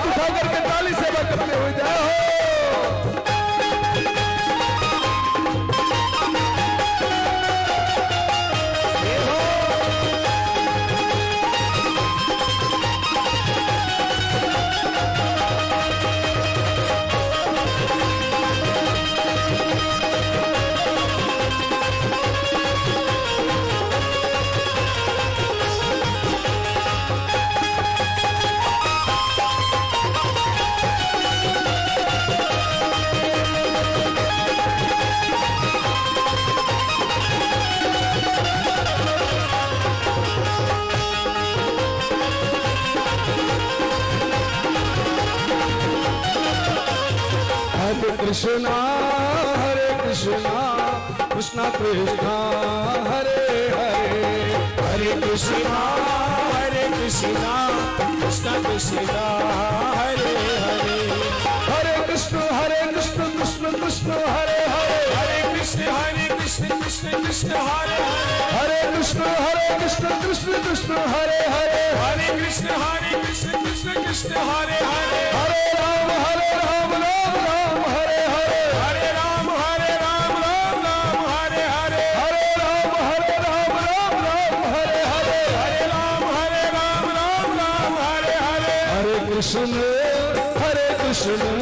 कृष्ण कृष्ण हरे हरे, हरे कृष्ण कृष्ण कृष्ण हरे हरे, हरे कृष्ण कृष्ण कृष्ण हरे हरे, हरे कृष्ण कृष्ण कृष्ण हरे हरे कृष्ण।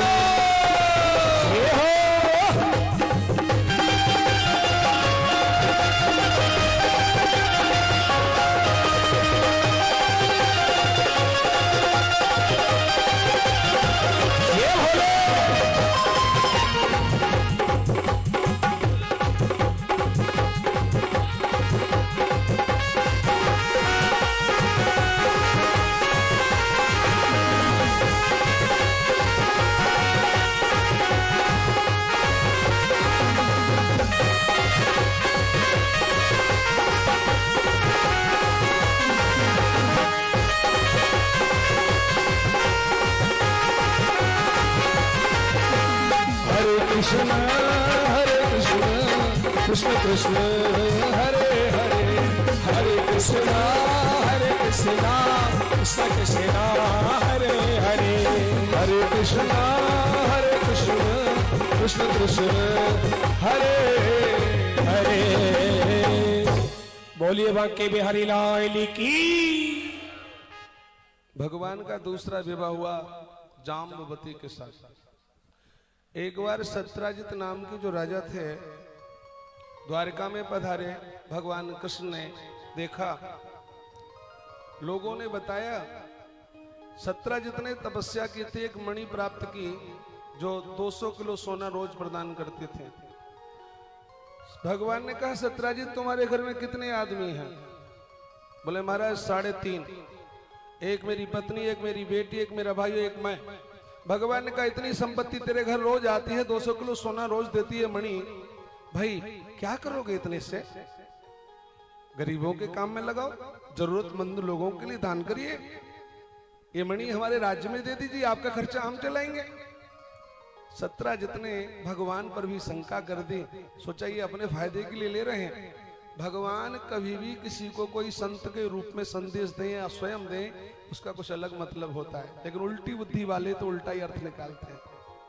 हाँ, महाराज भगवान ने उसको समझाया, नहीं माना, मणि भगवान को नहीं दी, लेकर के चला गया। सत्राजित के भाई थे जिनका नाम था प्रसेन, प्यार से बोलो जय श्री कृष्ण। प्रसेन गए और देखो कुछ लोग शौकीन होते हैं ना, इतनी मोटी मोटी लर गले में पहन के और अकड़ में जाते हैं, लेकिन भाई कुछ लोग तो पीतल की पहन के जाते हैं, लगता है सोने जैसे हैं, लेकिन कोई और कैसे हैं वो पतले से, अब कोई 2 घूंसा मारे छोड़ा ले सोने की लर को, क्या फायदा। ऐसे ही प्रसेन गया जंगल में और उसने जो है वो स्यमंतक मणि जो थी उसको उसने अपने गले में धारण कर रखा। एक शेर आया, शेर ने कोई चमकीली चीज समझी और शेर ने उस प्रसेन को मार दिया। प्रसेन मर गया, मणि शेर ले गया और शेर से वो मणि एक जाम्बान नाम के ऋक्षराज ने शेर को मार दिया, मणि छोड़ा लिया। भैया भगवान को कलंक लग गया, क्योंकि सत्राजित ने अपनी पत्नी से कहा, पत्नी ने और लोगों से कहा, पूरी द्वारका में फैल गया कि भगवान ने प्रसेन को मरवा दिया और मणि ले ली। जीवन में 2 चीज बहुत बुरी हैं, सबसे बुरा है कलंक, और कलंक के कारण ही अपयश होता है, आप जानते हैं। कलंक, भगवान ने अपने गुरु गर्गाचार्य जी से महाराज से कहा, गुरुदेव मुझे कलंक लग गया। गुरुदेव भगवान ने हंस करके कहते हैं, चंद्रमा देख लो होगो चौथ को, भादो सुदी चौथ को चंद्रमा देख लेगो तो कलंक ही लगेगो। अगर कोई चौथ का चंद्रमा देख ले तो उसे उपाय करना चाहिए, थोड़ा सा कोई कंकड़ मिट्टी ईंटा लेकर के चंद्रमा की ओर फेंकना चाहिए। ऐसा तो फेंके नहीं, कोई ईंट फेंके पत्थर फेंके तो कभी मुड़े लग जाए तो खाम को दे जाएगा।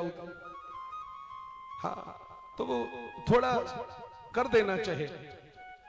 और अगर ये नहीं कर पाए तो उसे पंचमी का चंद्रमा जरूर देखना चाहिए।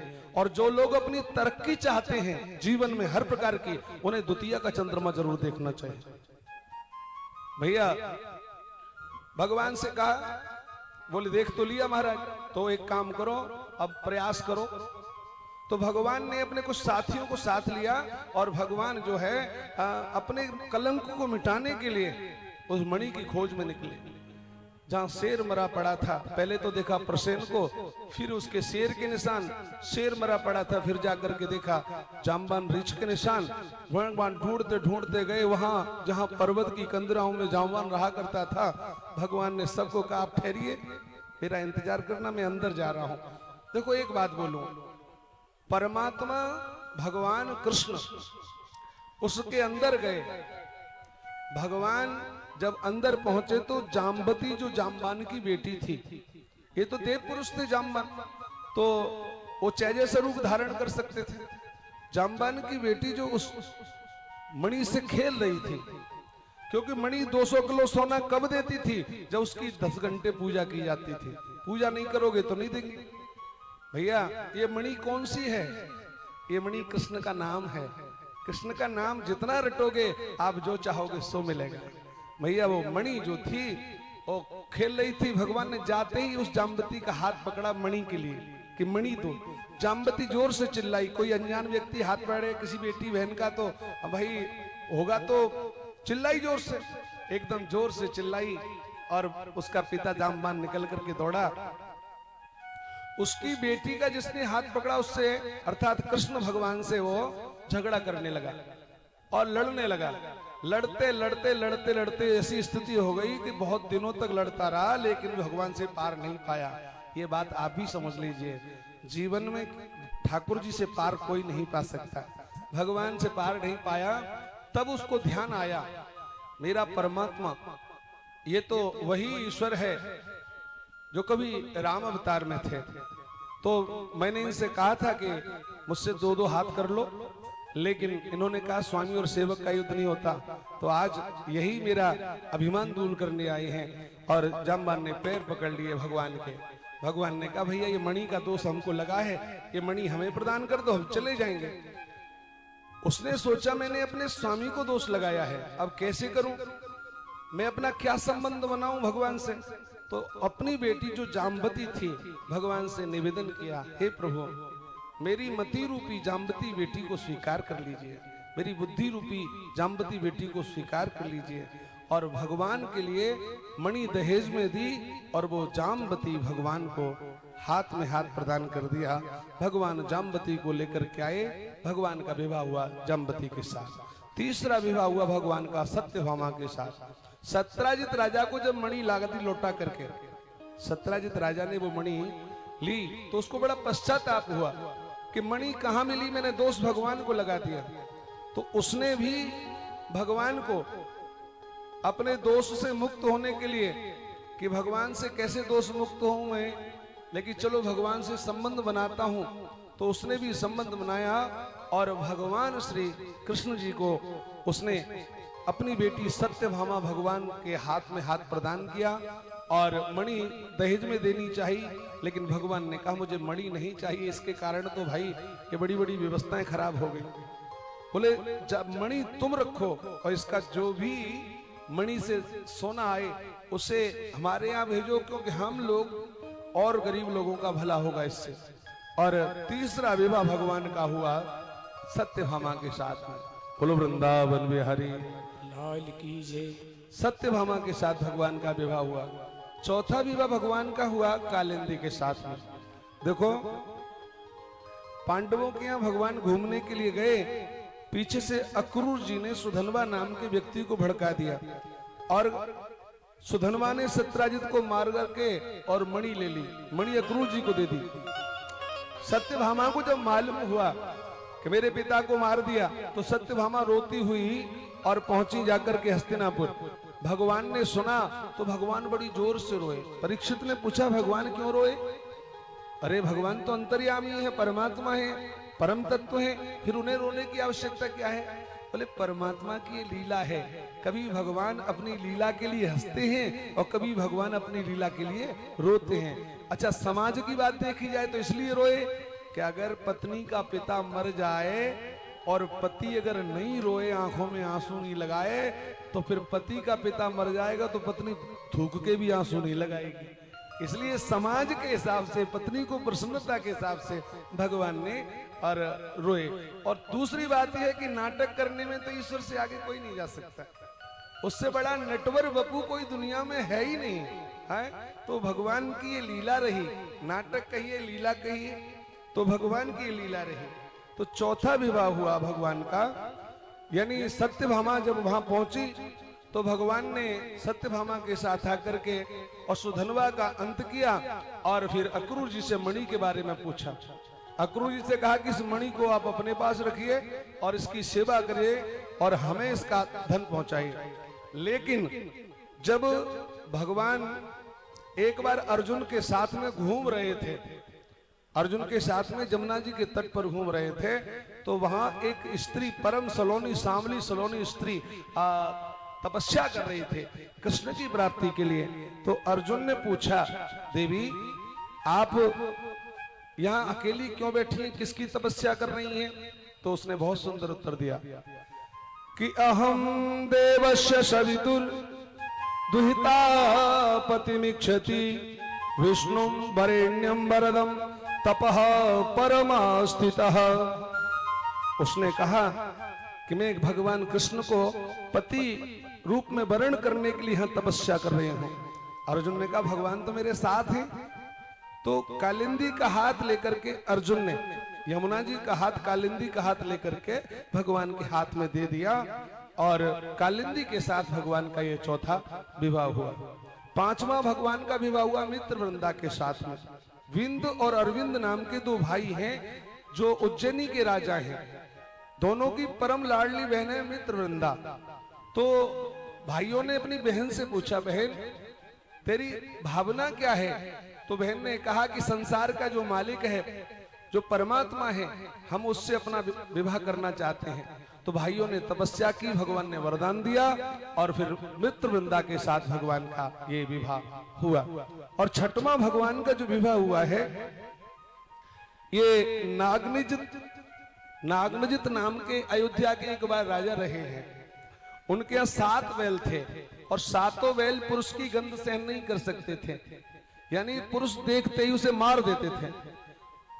जो भगवान का छठवां विवाह हुआ नागनजिती के साथ, जिसको सत्या कहते थे, तो नागनजिती की एक शर्त थी, इन 7 बैलों को जो व्यक्ति एक साथ नाथ देगा उसी के साथ मैं अपना विवाह करूंगी। अब ये 7 बैल क्या हैं? बैल माने धर्म। इसका मतलब है जो मेरी जिंदगी में धर्म पूर्वक 7 सुख प्रदान करेगा, 7 बैल मतलब 7 सुख प्रदान करेगा, उसी के साथ विवाह करूंगी। लेकिन 7 सुख कौन दे सकता है भाईजनों? केवल ईश्वर के अलावा 7 सुख दुनिया में कोई दे नहीं सकता। 4 सुख मनुष्य दे सकता है, लेकिन 7 सुख तो केवल ईश्वर ही प्रदान कर सकता है। महाराज उन्होंने, भगवान ने सुना, भगवान भी गए उस उत्सव में और भगवान ने 7 बैलों को एक साथ 7 रूप धारण किए। अरे परमात्मा जब लाखों रूप धारण कर सकता है गोपियों के लिए, अपने भक्तों के लिए, तो भाई भगवान क्यों नहीं धारण कर सकते? तो भगवान ने 7 रूप धारण किए और 7 रूप धारण करके भगवान ने 7 बैलों को एक साथ नाथ दिया। जय जयकार हो गई कृष्ण चंद्र भगवान की ये हो, मुरली मनोहर भगवान की ये हो। और भगवान के साथ सत्य नागनजिती, जिसका नाम सत्या था, उसका विवाह भगवान के साथ में हो गया। इन कथाओं का बड़ा रहस्य है। जीवन में 7 सुख का मतलब क्या रहा? जैसे आप जीव हैं, ईश्वर के हो गए, ईश्वर से विवाह कर लिया आपने, तो जीवन में जो आप सुख चाहते हैं वो हर सुख मेरा ईश्वर, मेरा कृष्ण आपको प्रदान कर देगा। दुनिया का ऐसा कोई सुख नहीं जिसे मेरा ईश्वर आपको प्रदान नहीं कर सकता।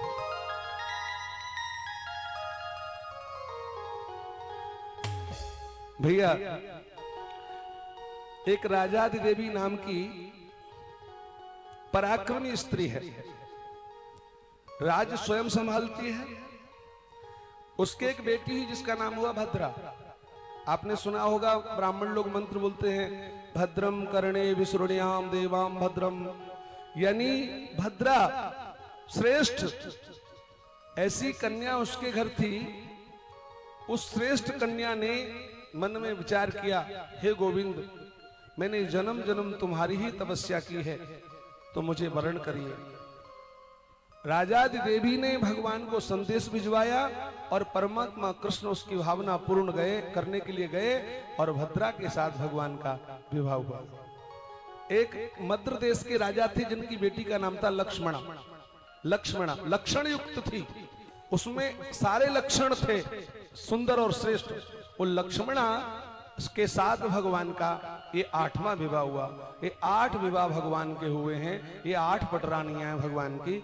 और भौमासुर की जेल में 16,100 बेटियां, राजाओं की जो कन्याएं थी, युवा कन्याएं, उन राजाओं की कन्याओं को भौमासुर ने अपनी जेल में बंद कर लिया। आपसे एक निवेदन करूं, आप सब योगी हैं, ज्ञानी पुरुष हैं, जीवन में अगर भगवान ने आपको बुद्धि दी है, भगवान ने आपको बल दिया है, भगवान ने आपको धन दिया है, भगवान ने आपको शक्ति दी है, हाथ जोड़ के निवेदन करता हूं कभी दुरुपयोग मत करना। जो व्यक्ति उसका दुरुपयोग करता है उससे उसकी वस्तु छीन ली जाती है। ये प्रकृति का नियम है, चेंजिंग। अगर आप जिस चीज आपको दी गई और आप उसको सही तरीके से नहीं संभाल रहे हैं तो प्रकृति आपसे वापस ले लेगी, फिर किसी दूसरे को प्रदान। ये नियम है, दुरुपयोग मत करिए। भौमासुर को ये वरदान मिला था, इसे भौमासुर को दुनिया में कोई नहीं मार सकता। जब तक साक्षात उसकी मां नहीं कहेगी तब तक इसे दुनिया में कोई नहीं मारेगा।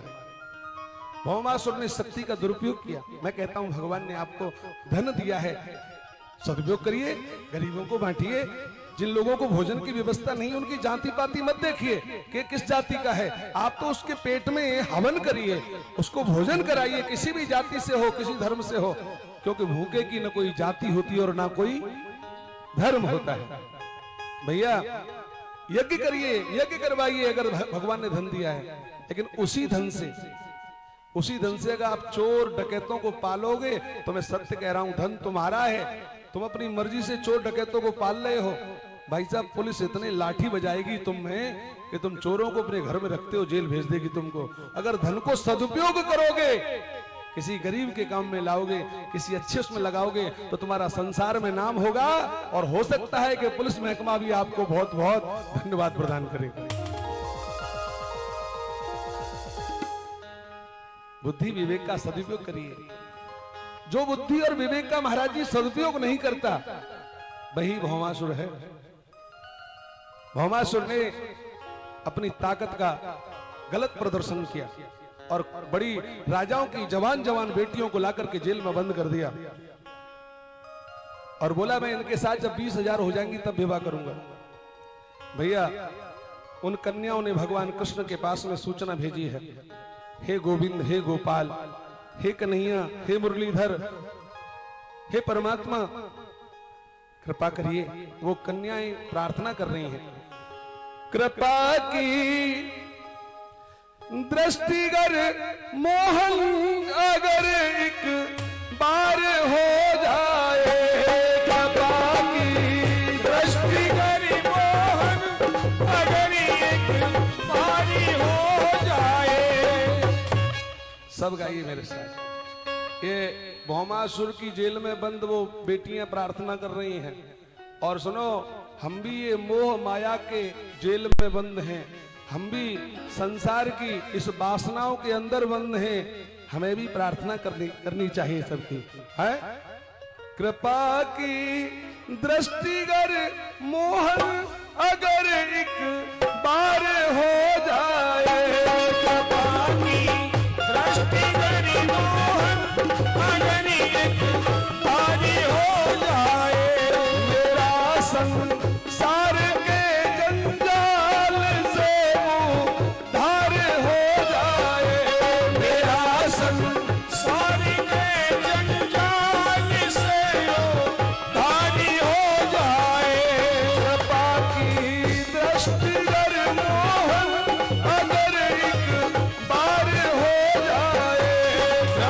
की दृष्टि करी मोहन अगर एक भारी हो जाए।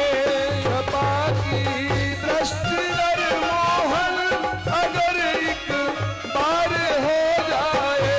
कृपा की दृष्टि करी मोहन अगर एक भारी हो जाए। उन देवियों ने प्रार्थना की, कृपा की एक दृष्टि प्रभु अगर आपकी हो जाए तो हम इस बंधन से मुक्त हो सकते हैं। प्रभु दुनिया में हमारे माँ बाप भी हमको नहीं बचा सके, ये छुड़ा छुड़ा करके ले आया, हम जवान बेटियां यहाँ बंद हैं। हे करुणा के सागर, तुम जैसा दयालु दुनिया में कोई नहीं हो सकता। संसार के बंधन जब जब जीव को सताते हैं तो केवल परमात्मा ही उस जीव को बचाता है, बाकी दुनिया में किसी की ताकत नहीं है, किसी की ताकत।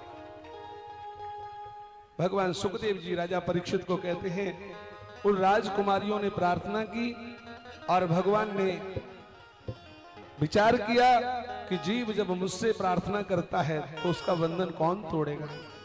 भगवान आए और अपनी साथ में सत्यभामा को साथ लेकर के पधारे हैं। गरुड़ पर सवार होकर के भगवान आए।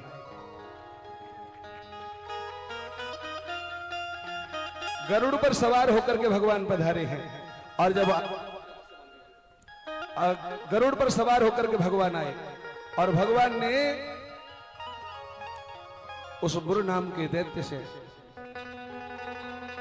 महाराज जो भौमासुर नाम का दैत्य है, उस भौमासुर नाम के दैत्य को भगवान ने ललकारा।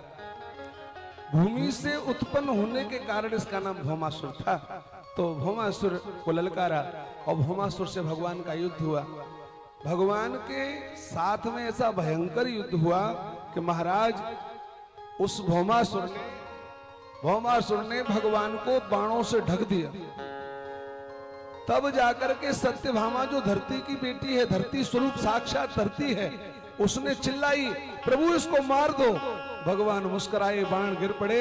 भगवान मुस्कुराए कि यही तो चाहता था, लाया ही तुम्हें इसलिए था क्योंकि इसको वरदान लगा था, तुम साक्षात पृथ्वी हो और ये पृथ्वी का पुत्र है, इसलिए मां जब तक नहीं कहेगी तब तक मरता नहीं था। सत्यभामा ने तुरंत कहा, प्रभु इसको मार दो। भगवान ने चक्र सुदर्शन छोड़ा और भौमासुर का अंत कर दिया। ताली बजाओ तो जोर से बजाओ, खामा खाम नौटंकी क्यों कर रहे हो। देखो भौमासुर मर गया। इस कथा का भाव क्या है भाई? इस कथा का भाव ये है कि जीव कितना भी बड़ा ताकतवर हो जाए, जब वो गलत आचरण करने लगता है, जब गलत नियति पर चला जाता है, तो मेरा परमात्मा कितना भी उसको वरदान दे दे, लेकिन कोई न कोई भगवान अपनी युक्ति निकाल करके ऐसे दुष्टों का नाश कर देता है। और भौमासुर का अंत भगवान ने कर दिया। 16,100 लड़कियां जेल में से मुक्त की। भगवान की आंख में आंसू हैं। देखो परमात्मा माखन से भी कोमल है। कैसा है परमात्मा? माखन से भी कोमल है। परमात्मा ने आंखों में आंसू भर लिए, कहा देवियों आपकी इच्छा पूर्ण हो गई, अब आप जाइए। अब तक भगवान की आंख में आंसू थे, लेकिन उन 16,100 लड़कियों की आंखों से आंसुओं की बरसात होने लगी। भगवान ने कहा कि अब क्यों रोती हो, अब तुम्हारा शत्रु मर गया, अपने अपने घर जाओ। तो उन लड़कियों में आंखों में आंसू भर करके कहा, गोविंद, हे कन्हैया, हे केशव, हे मुरली मनोहर, हमारे पिता के यहां से हमको जबरदस्ती छुड़ा छुड़ा करके लेकर के आया, हम जाएंगे तो बताओ कोई हमको समझेगा कि हमारी बेटी पवित्र है? कौन मानेगा कि हमारी बात को हम कहें उससे कि हम परम पवित्र हैं? कौन मानेगा? और हमें कौन संसार का व्यक्ति स्वीकार करेगा? हमारे माथे पर तो कलंक लग गया। भगवान ने दोनों भुजा उठा करके कहा, मैं अच्युत केशव, मैं माधव, दोनों हाथ उठा करके कहता हूं, ये 16,100 बेटियां, ये 16,100 ये देवियां हैं, ये परम पवित्र है, पूरा संसार मानेगा। लेकिन उन्होंने हाथ जोड़ करके कहा, गोविंद ठीक कहते हैं आपकी वाणी को सत्य मानने वाले लोग सत्य मानेंगे, लेकिन हर किसी को कौन समझाएगा? भगवान ने कहा तुम चाहती क्या हो? भगवान ने कहा, भगवान बोले आप क्या चाहती हो? तो उन कन्याओं ने कहा भगवान से,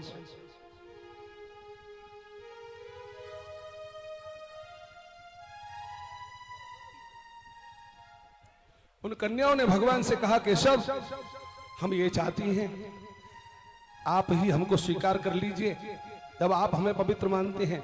भगवान ने दो बात विचार की और आप भी विचार करिए।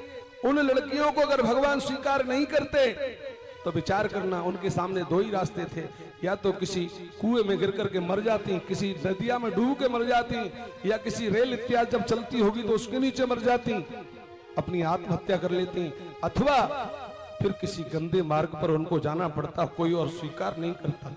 मेरे परमात्मा भगवान वासुदेव श्री कृष्ण ने, उस परम तत्व परमात्मा ने उन 16,100 का जीवन स्वीकार किया और सबने भगवान के गले में जयमाला डाली और भगवान ने एक मुहूर्त में सबके साथ में विवाह किया।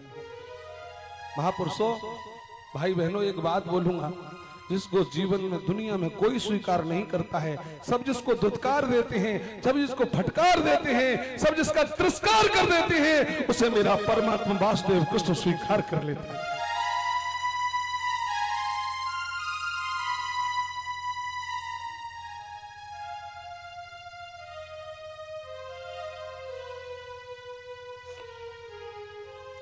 अगर वो ऐसा कृपा का सागर ना हो, वो करुणा में ना हो, तो कौन उसकी भक्ति करेगा?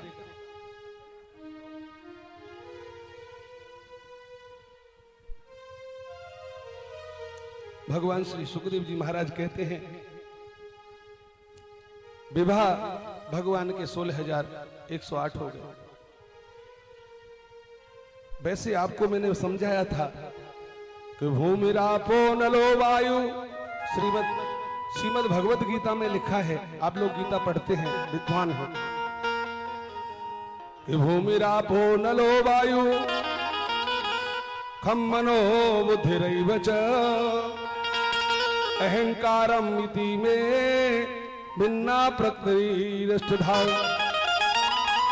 8 प्रकार की प्रकृति, 8 प्रकार की प्रकृति और 16,100 उपनिषद और उपासना कांड के मंत्र भगवान की पत्नियां बने हैं। भैया, भगवान के 16,108 विवाह हुए और भगवान के बेटे हुए प्रद्युम्न, उनके 2 विवाह हुए।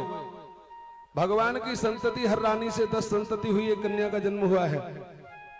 भगवान के पुत्र हैं, बड़े सुशील हैं प्रद्युम्न, इनके 2 विवाह हुए और इनके भी पुत्र हैं महाराज अनिरुद्ध, इनके भी 2 विवाह हुए। कृष्ण भगवान की पत्नियों के बारे में अगर मैं आपको बताता हूं तो कृष्ण भगवान की पत्नियों में रुक्मिणी जी का जो भाव है वो इतना श्रेष्ठ है कि रुक्मिणी जी कभी रूठती नहीं है। सारी पत्नियों रूठती हैं, सत्यभामा तो उसके घर से तो 200 किलो सोना रोज आता है, इसलिए रूठती है। आपने देखा होगा, जिस बेटी के पियर से ज्यादा धन आता हो तो उसके थोड़ा इरादे भी बड़े बुलंद होते हैं।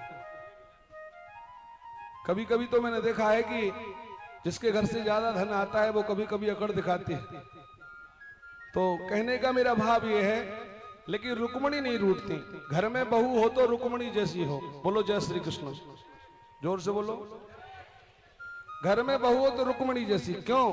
एक बार भगवान ने रुक्मिणी जी से कहा, सुनो, तुमने हमसे शादी करके क्या फायदा लिया? अरे किसी राजा से तुम्हारी शादी होती तो तुम्हें जीवन में रानी कहते। अरे हम तो कहीं के राजा रहे नहीं, हम तो ग्वारिया गंवार, तुमने हमसे शादी कर ली। लेकिन रुक्मिणी को क्रोध नहीं आया। रुक्मिणी के कब बात हो रही है? ये 4-5 बच्चे हो गए तब ये बात हो रही है। रुक्मिणी ने कहा, कुछ नहीं बोला, सुनती रही। भगवान ने कहा कि राजपुत्री सीता भूपई लोकपाल विभूति भी महानुभाव श्रीमद्वी रूपोदार्य बलहुजित है। भगवान ने कहा, तुमको क्या मिला है? तुम ये सोचोगी कि हमने इसलिए विवाह कर लिया कि तुम्हारा बड़ा नाम सुना है। अरे काय का नाम सुना है? हमने तो गाय चराई और पोखरिया को पानी पियो, वेजर की रोटी खाई, काय को नाम है हमारा? राजा हम कब रहे नहीं। ऐसी बात कब कर रही है जब भगवान के 4-5 पुत्र हो चुके हैं। एक बात बोलूं, भगवान ने फिर कहा, तुम सोचती होंगी कि हम बड़े बलशाली हैं, हम राजा हैं। तो भगवान ने कहा कि राजभ्यो बिभ्यतः शब्रु समुद्रम शरणम गतान बलवद्भि कुशेक देशान प्रायस्तः पाशनान। भगवान ने कहा मेरे जैसा डरपोक आदमी दुनिया में नहीं होगा। बोले मैं राजाओं के वैसे समुद्र में आकर के रह रहा हूं, लेकिन फिर भी तुमने हमने से विवाह कर लिया। अरे तुम कहोगी कि दुनिया में तुम्हारा जय जयकार होती है, लोग कीर्तन करते हैं। तो बोले हमारा कीर्तन कौन करते हैं जानते हो आप लोग? बोले जिनके पास में कुछ खाने पीने की व्यवस्था नहीं होती वो बेचारा कीर्तन करके जुगाड़ करते रहते हैं। तो बोले हमारा कीर्तन वो करते हैं। लेकिन अभी तक रुक्मिणी को कोई क्रोध नहीं आया। देखो पत्नी कैसी हो, पत्नी कुछ भी बोले लेकिन क्रोध नहीं करे। अगर पत्नी क्रोध करने लग गई तो समझ लो पूरी अयोध्या में केवल एक कैकेयी ने क्रोध किया था और अयोध्या का सर्वनाश करा दिया। जिस घर की पत्नी क्रोध करने लग जाए, रूठने लग जाए, रूठ करके मायके भागने लग जाए, समझ लो इस घर का सत्यानाश होने जा रहा है। घर की पत्नी रुक्मिणी जैसी, रुक्मिणी जैसी 100 बात बोली, 100 बात बोली, लेकिन रुक्मिणी ने एक बार भी जवाब नहीं दिया। जब सहन नहीं हुआ तो रुक्मिणी बेहोश हो गई। पति भी कैसा होना चाहिए? पत्नी तो ऐसी हो लेकिन पति भी ऐसा हो कृष्ण जैसा। भगवान ने तुरंत चतुर्भुज रूप धारण कर लिया। पत्नी पर कभी कोई आपत्ति आए और पति गूंगे की तरह, बहरे की तरह खड़ा खड़ा देखता रहे, कैसे कह दिया जाए कि वो पति हो सकता है? पति वो है, पत्नी पर जरा भी आपत्ति आए 2 हाथ से नहीं, 2 हाथ की जगह 4 हाथों से उसकी रक्षा करे।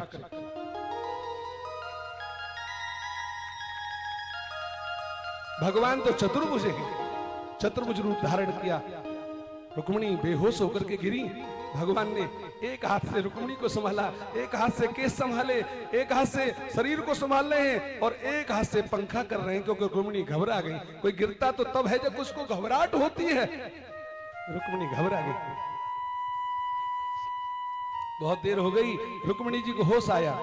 बोलो रुक्मिणी रमण भगवान की जय। रुक्मिणी को होश आया तो रुक्मिणी ने होश आते ही भगवान की ओर देखा। जीव को सच्चा जीव वो है, सच्ची पत्नी वो है। जरा भी होश आए जीवन में, वैसे तो बेहोश रहते हैं सब लोग, लेकिन होश आए तो या तो पति की ओर या पति परमेश्वर की ओर, 2 की ओर ही निहारना चाहिए। पत्नी को तीसरी ओर निहारने की आवश्यकता है ही नहीं मेरे भाई। पत्नी ने देखा भगवान कन्हैया की ओर। भगवान कन्हैया बोले तुम तो नाराज हो गई, तुम तो नाराज हो गई। मैंने तो बस हंस के कहा था। रुक्मिणी ने कितना सुंदर उत्तर दिया। रुक्मिणी ने कहा महाराज आपने झूठ नहीं बोला, आपने सत्य कहा है, आप तो सत्य कहते हो। बोले आपने कहा था कि बोले मैं तो डरपोक हूं, समुद्र में रहता हूं। तो रुक्मिणी ने कहा महाराज आप तो हृदय रूपी समुद्र में ही रहते हैं और हृदय में आपके अलावा, कृष्ण के अलावा कोई दूसरा रह सकता ही नहीं है, आप डरपोक नहीं है। दूसरा प्रश्न का उत्तर दिया। बोले आप कहते हो कि आप कभी राजा नहीं बने, आप जो है डर करके समुद्र में रहते हो। तो ले महाराज राजा आप सबसे बड़े राजा हो, क्योंकि इस शरीर का कोई राजा है, कोई पति है, कोई कुछ भी है तो परमात्मा ही तो है। और तीसरी बात आप कहते हो कि मेरे कीर्तन वो लोग करते हैं जो निर्धन है, जिनके पास धन की व्यवस्था नहीं है, खाने पीने की व्यवस्था नहीं है। तो एक संत लिखते हैं, रुक्मिणी जो कह रही है वही बात एक संत कह रहे हैं कि कबीरा सब जग निर्धना, धनवंता नहीं कोई, धनवंता सोई जानियो, जाको कृष्ण नाम धन होए। धनवान तो वही है जिसका कृष्ण रूपी धन है, जिसके पास कि श्वास श्वास पर कृष्ण कई बथा, श्वास मत खोए, जा ना जाने या श्वास को आवन हो न हो। सबसे बड़ा धनवान कौन है? सबसे बड़ा धनवान रुक्मिणी जी कहती हैं सबसे बड़ा धनवान वो है जिसका परमात्मा का नाम जिसके पास इकट्ठा है, वो सबसे बड़ा धनवान है, क्योंकि संसार का धन तो एक न एक दिन नष्ट हो जाएगा।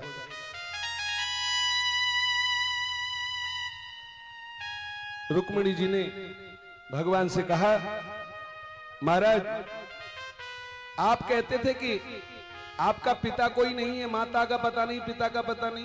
बोले जगत के पिता तो आप हो, आपका दुनिया में कोई पिता हो ही नहीं सकता, आप तो परम पिता हो।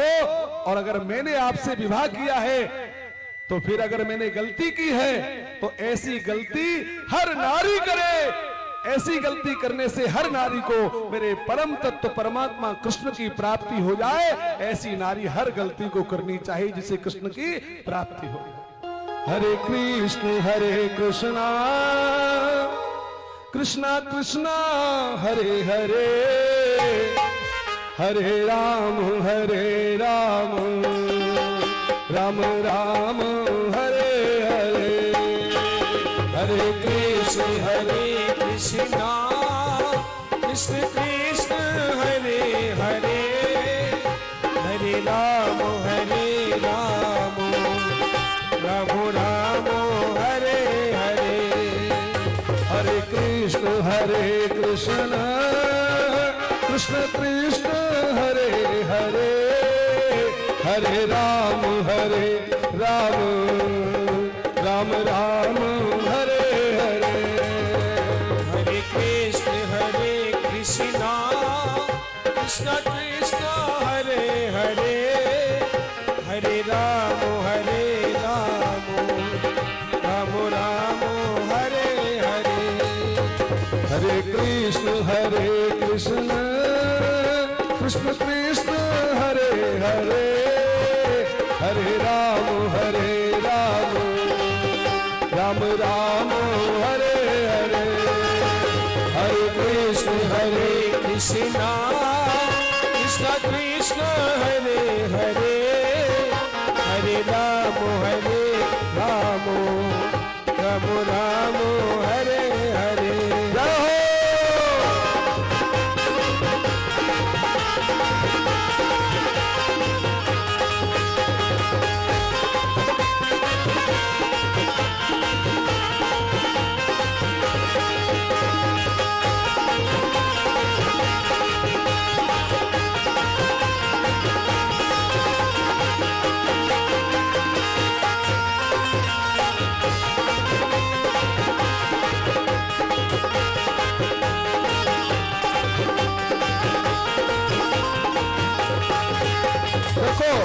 केवल 1 मिनट के लिए महामंत्र का उच्चारण करिए सब मेरे साथ मिलकर के, भाव से श्रद्धा से। नाम लेत भव सिंधु सुखाई, नाम का ही तो प्रताप है भैया। भव सिंधु सुखाई, भैया भवसागर से पार पाना है तो नाम तो लेना पड़ेगा। दोनों हाथ उठा करके कहिए, हरे राम राम राम हरे हरे, हरे कृष्ण कृष्ण कृष्ण हरे हरे, हरे राम राम हरे हरे, हरे कृष्ण कृष्ण कृष्ण हरे हरे, हरे राम राम हरे हरे, हरे कृष्ण कृष्ण कृष्ण हरे हरे, हरे राम राम हरे हरे, हरे कृष्ण कृष्ण कृष्ण हरे।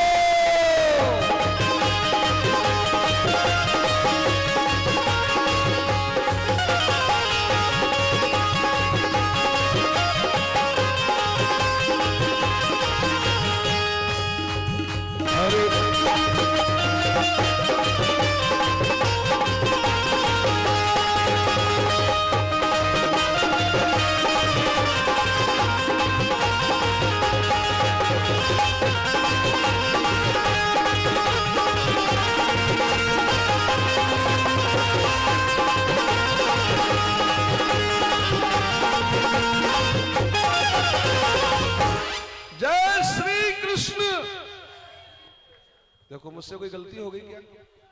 आप क्यों नहीं बोलते हो फिर? भाई एक बार मेरे मन की कर दो, जय श्री कृष्ण। अच्छा मुझे कमजोर समझ रहे हो? हाँ माताओ कमजोर समझ रही हो क्या? देखो तुम्हारी गलती नहीं है, एक बार नजर इधर करिए, तुम्हारी गलती नहीं है। एक बार ऐसे ही किसी गांव में 4 आदमी रहते थे, बेचारे नौकरी वोकरी नहीं लगी, काम ढूंढने के लिए बंबई जैसे शहर में चले गए। कोई बात नहीं, अब जिनको हल्ला मचाना है वो तो बेचारे मचाएंगे, कोई बात नहीं। अब मैं भी तो हल्ला सबसे ज्यादा मचा रहा हूं, किससे मना करूं बताओ। एक बार 4 व्यक्ति गए बंबई जैसे शहर में काम करने के लिए महाराज जी। अब यहां काम नहीं मिला तो जाना पड़ेगा। गांव के आदमी थे, पहुंच गए। बंबई में रहने की जुगाड़ बड़ी कड़ी होती है, वहां रहने के लिए होटल वाला महंगा, सारी व्यवस्था महंगी। तो उन्होंने कोई होटल देखा जाकर के, होटल में कमरा मिला उनको 18 मंजिल पे 17 नंबर कमरा। बोलो 18 मंजिल पे 17 नंबर कमरा। और बेचारे नाश्ता वास्ता करके जब लौट करके आए तो अपने कमरे की ओर चले तो शहरों में लिफ्ट होती है, आपने देखा होगा, बटन दबाओ लिफ्ट आ जाए, उसमें बैठो चले जाओ। और नहीं 18 मंजिल पे तो हापी भर जाएगी और पहुंच भी, कोई हार्ट पेशेंट हुआ तो पहुंच भी नहीं पाएगा। चारों मित्र लिफ्ट पर बैठने के लिए गए, जैसे लिफ्ट में वैसे ही लाइट चली गई। बोलो जय श्री कृष्ण। लाइट चली गई। एक रास्ता और होता है जीने का। अब उन्होंने सोचा काहे से चले, तो बोले अब लाइट कब आवेगी भरोसा ना, लाओ झीनाते चले। तो झीने से जब चलने लगे महानुभावों वो, तो लगभग 4-5 मंजिल पे पहुंचे होंगे बेचारे, 4-5 पे। अब 4-5 मंजिल पे अगर कोई आदमी झीनाते चढ़े, आज को आदमी तो हाँप जागो वैसे, सो वो हाँपी भर गई। बिन में बेचारो एक मेरी तरह कमजोर हो, जैसे तुम वो कमजोर समझ रहे का। हाँ ऐसे ही बेचारो मेरी सिनाई कमजोर हो। अच्छा बामे कमजोरी का ही, वैसे कमजोर नहीं हो, शरीर में खूब हो, पन्ने का हकला तो और काऊ में कोई कमी हो हकलाए वे की या काऊ चीज की तो भाई लोग कमजोर समझते कि नहीं। बोलो महाराज उसको उन्होंने जो कमजोर था वो बेचारा 4-5 मंजिल चढ़ के वाने कही भैया मैं ही तो लो। अब 4-5 मंजिल में भी सांस भर गई महाराज जी। तो वो जो है एकदम चिल्ला के बोले चुप चुप चुप हकला, ज्यादा बोलते है, यहाँ परेशान है तो अपनी पर रही है, चुप हकला। बेचारा चुप है, वो नहीं बोलो। लगभग 10 मंजिल पे पहुंचे को, बेचारे को मन नहीं माने, बोले चलो कुछ तो बोलो। माने की लाला सुनने का भैया फिर फटकार दो, चुप चुप चुप चुप रहे। ओ भैया चुप हो गया बेचारा, कमजोर तो था। 15 मंजिल पहुंच गए, फिर बेचारे ने कही अब सुन लो, अब सुन लो, बाकी सुनी नहीं। फिर कदो एक चुप चुप चुप चुप। 17 मंजिल पे पहुंच गए, फिर 18 मंजिल पे पहुंच गए। नो करे हाँ पे। अब इवन में तो एक बोले अकला का कह रहे बहुत देते तू नीचे थे ऊपर आगे तक का कह रहे बता अकला। अब का कहूं ता ता ता तारी तो नीचे ही रह गई। अब का कहूं ता ता ता तारी तो नीचे रह गई।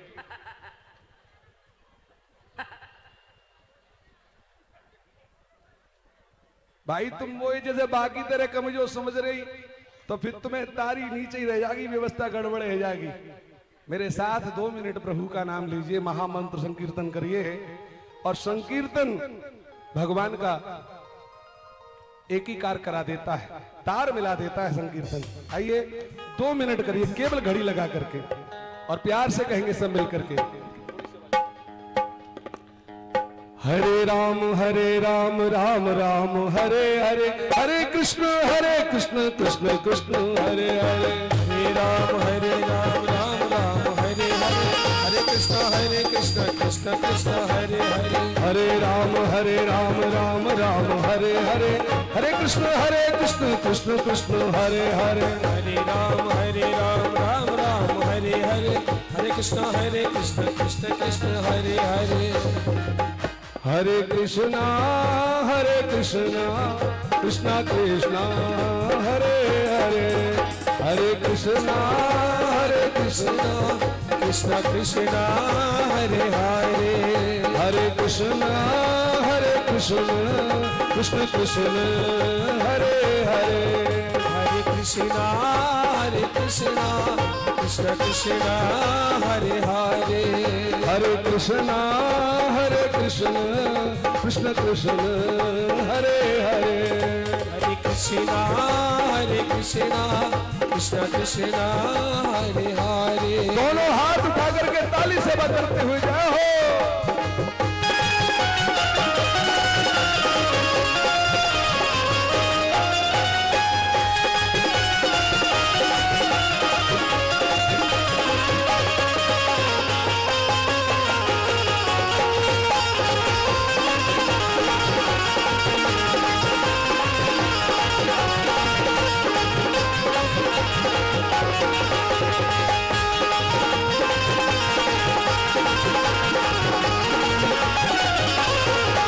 कृष्ण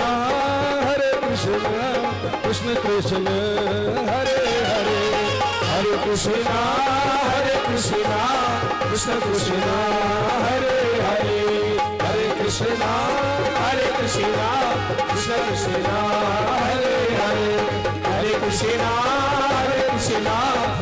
कृष्ण हरे हरे, हरे कृष्ण हरे राम राम राम हरे हरे, हरे राम राम राम हरे हरे, हरे कृष्ण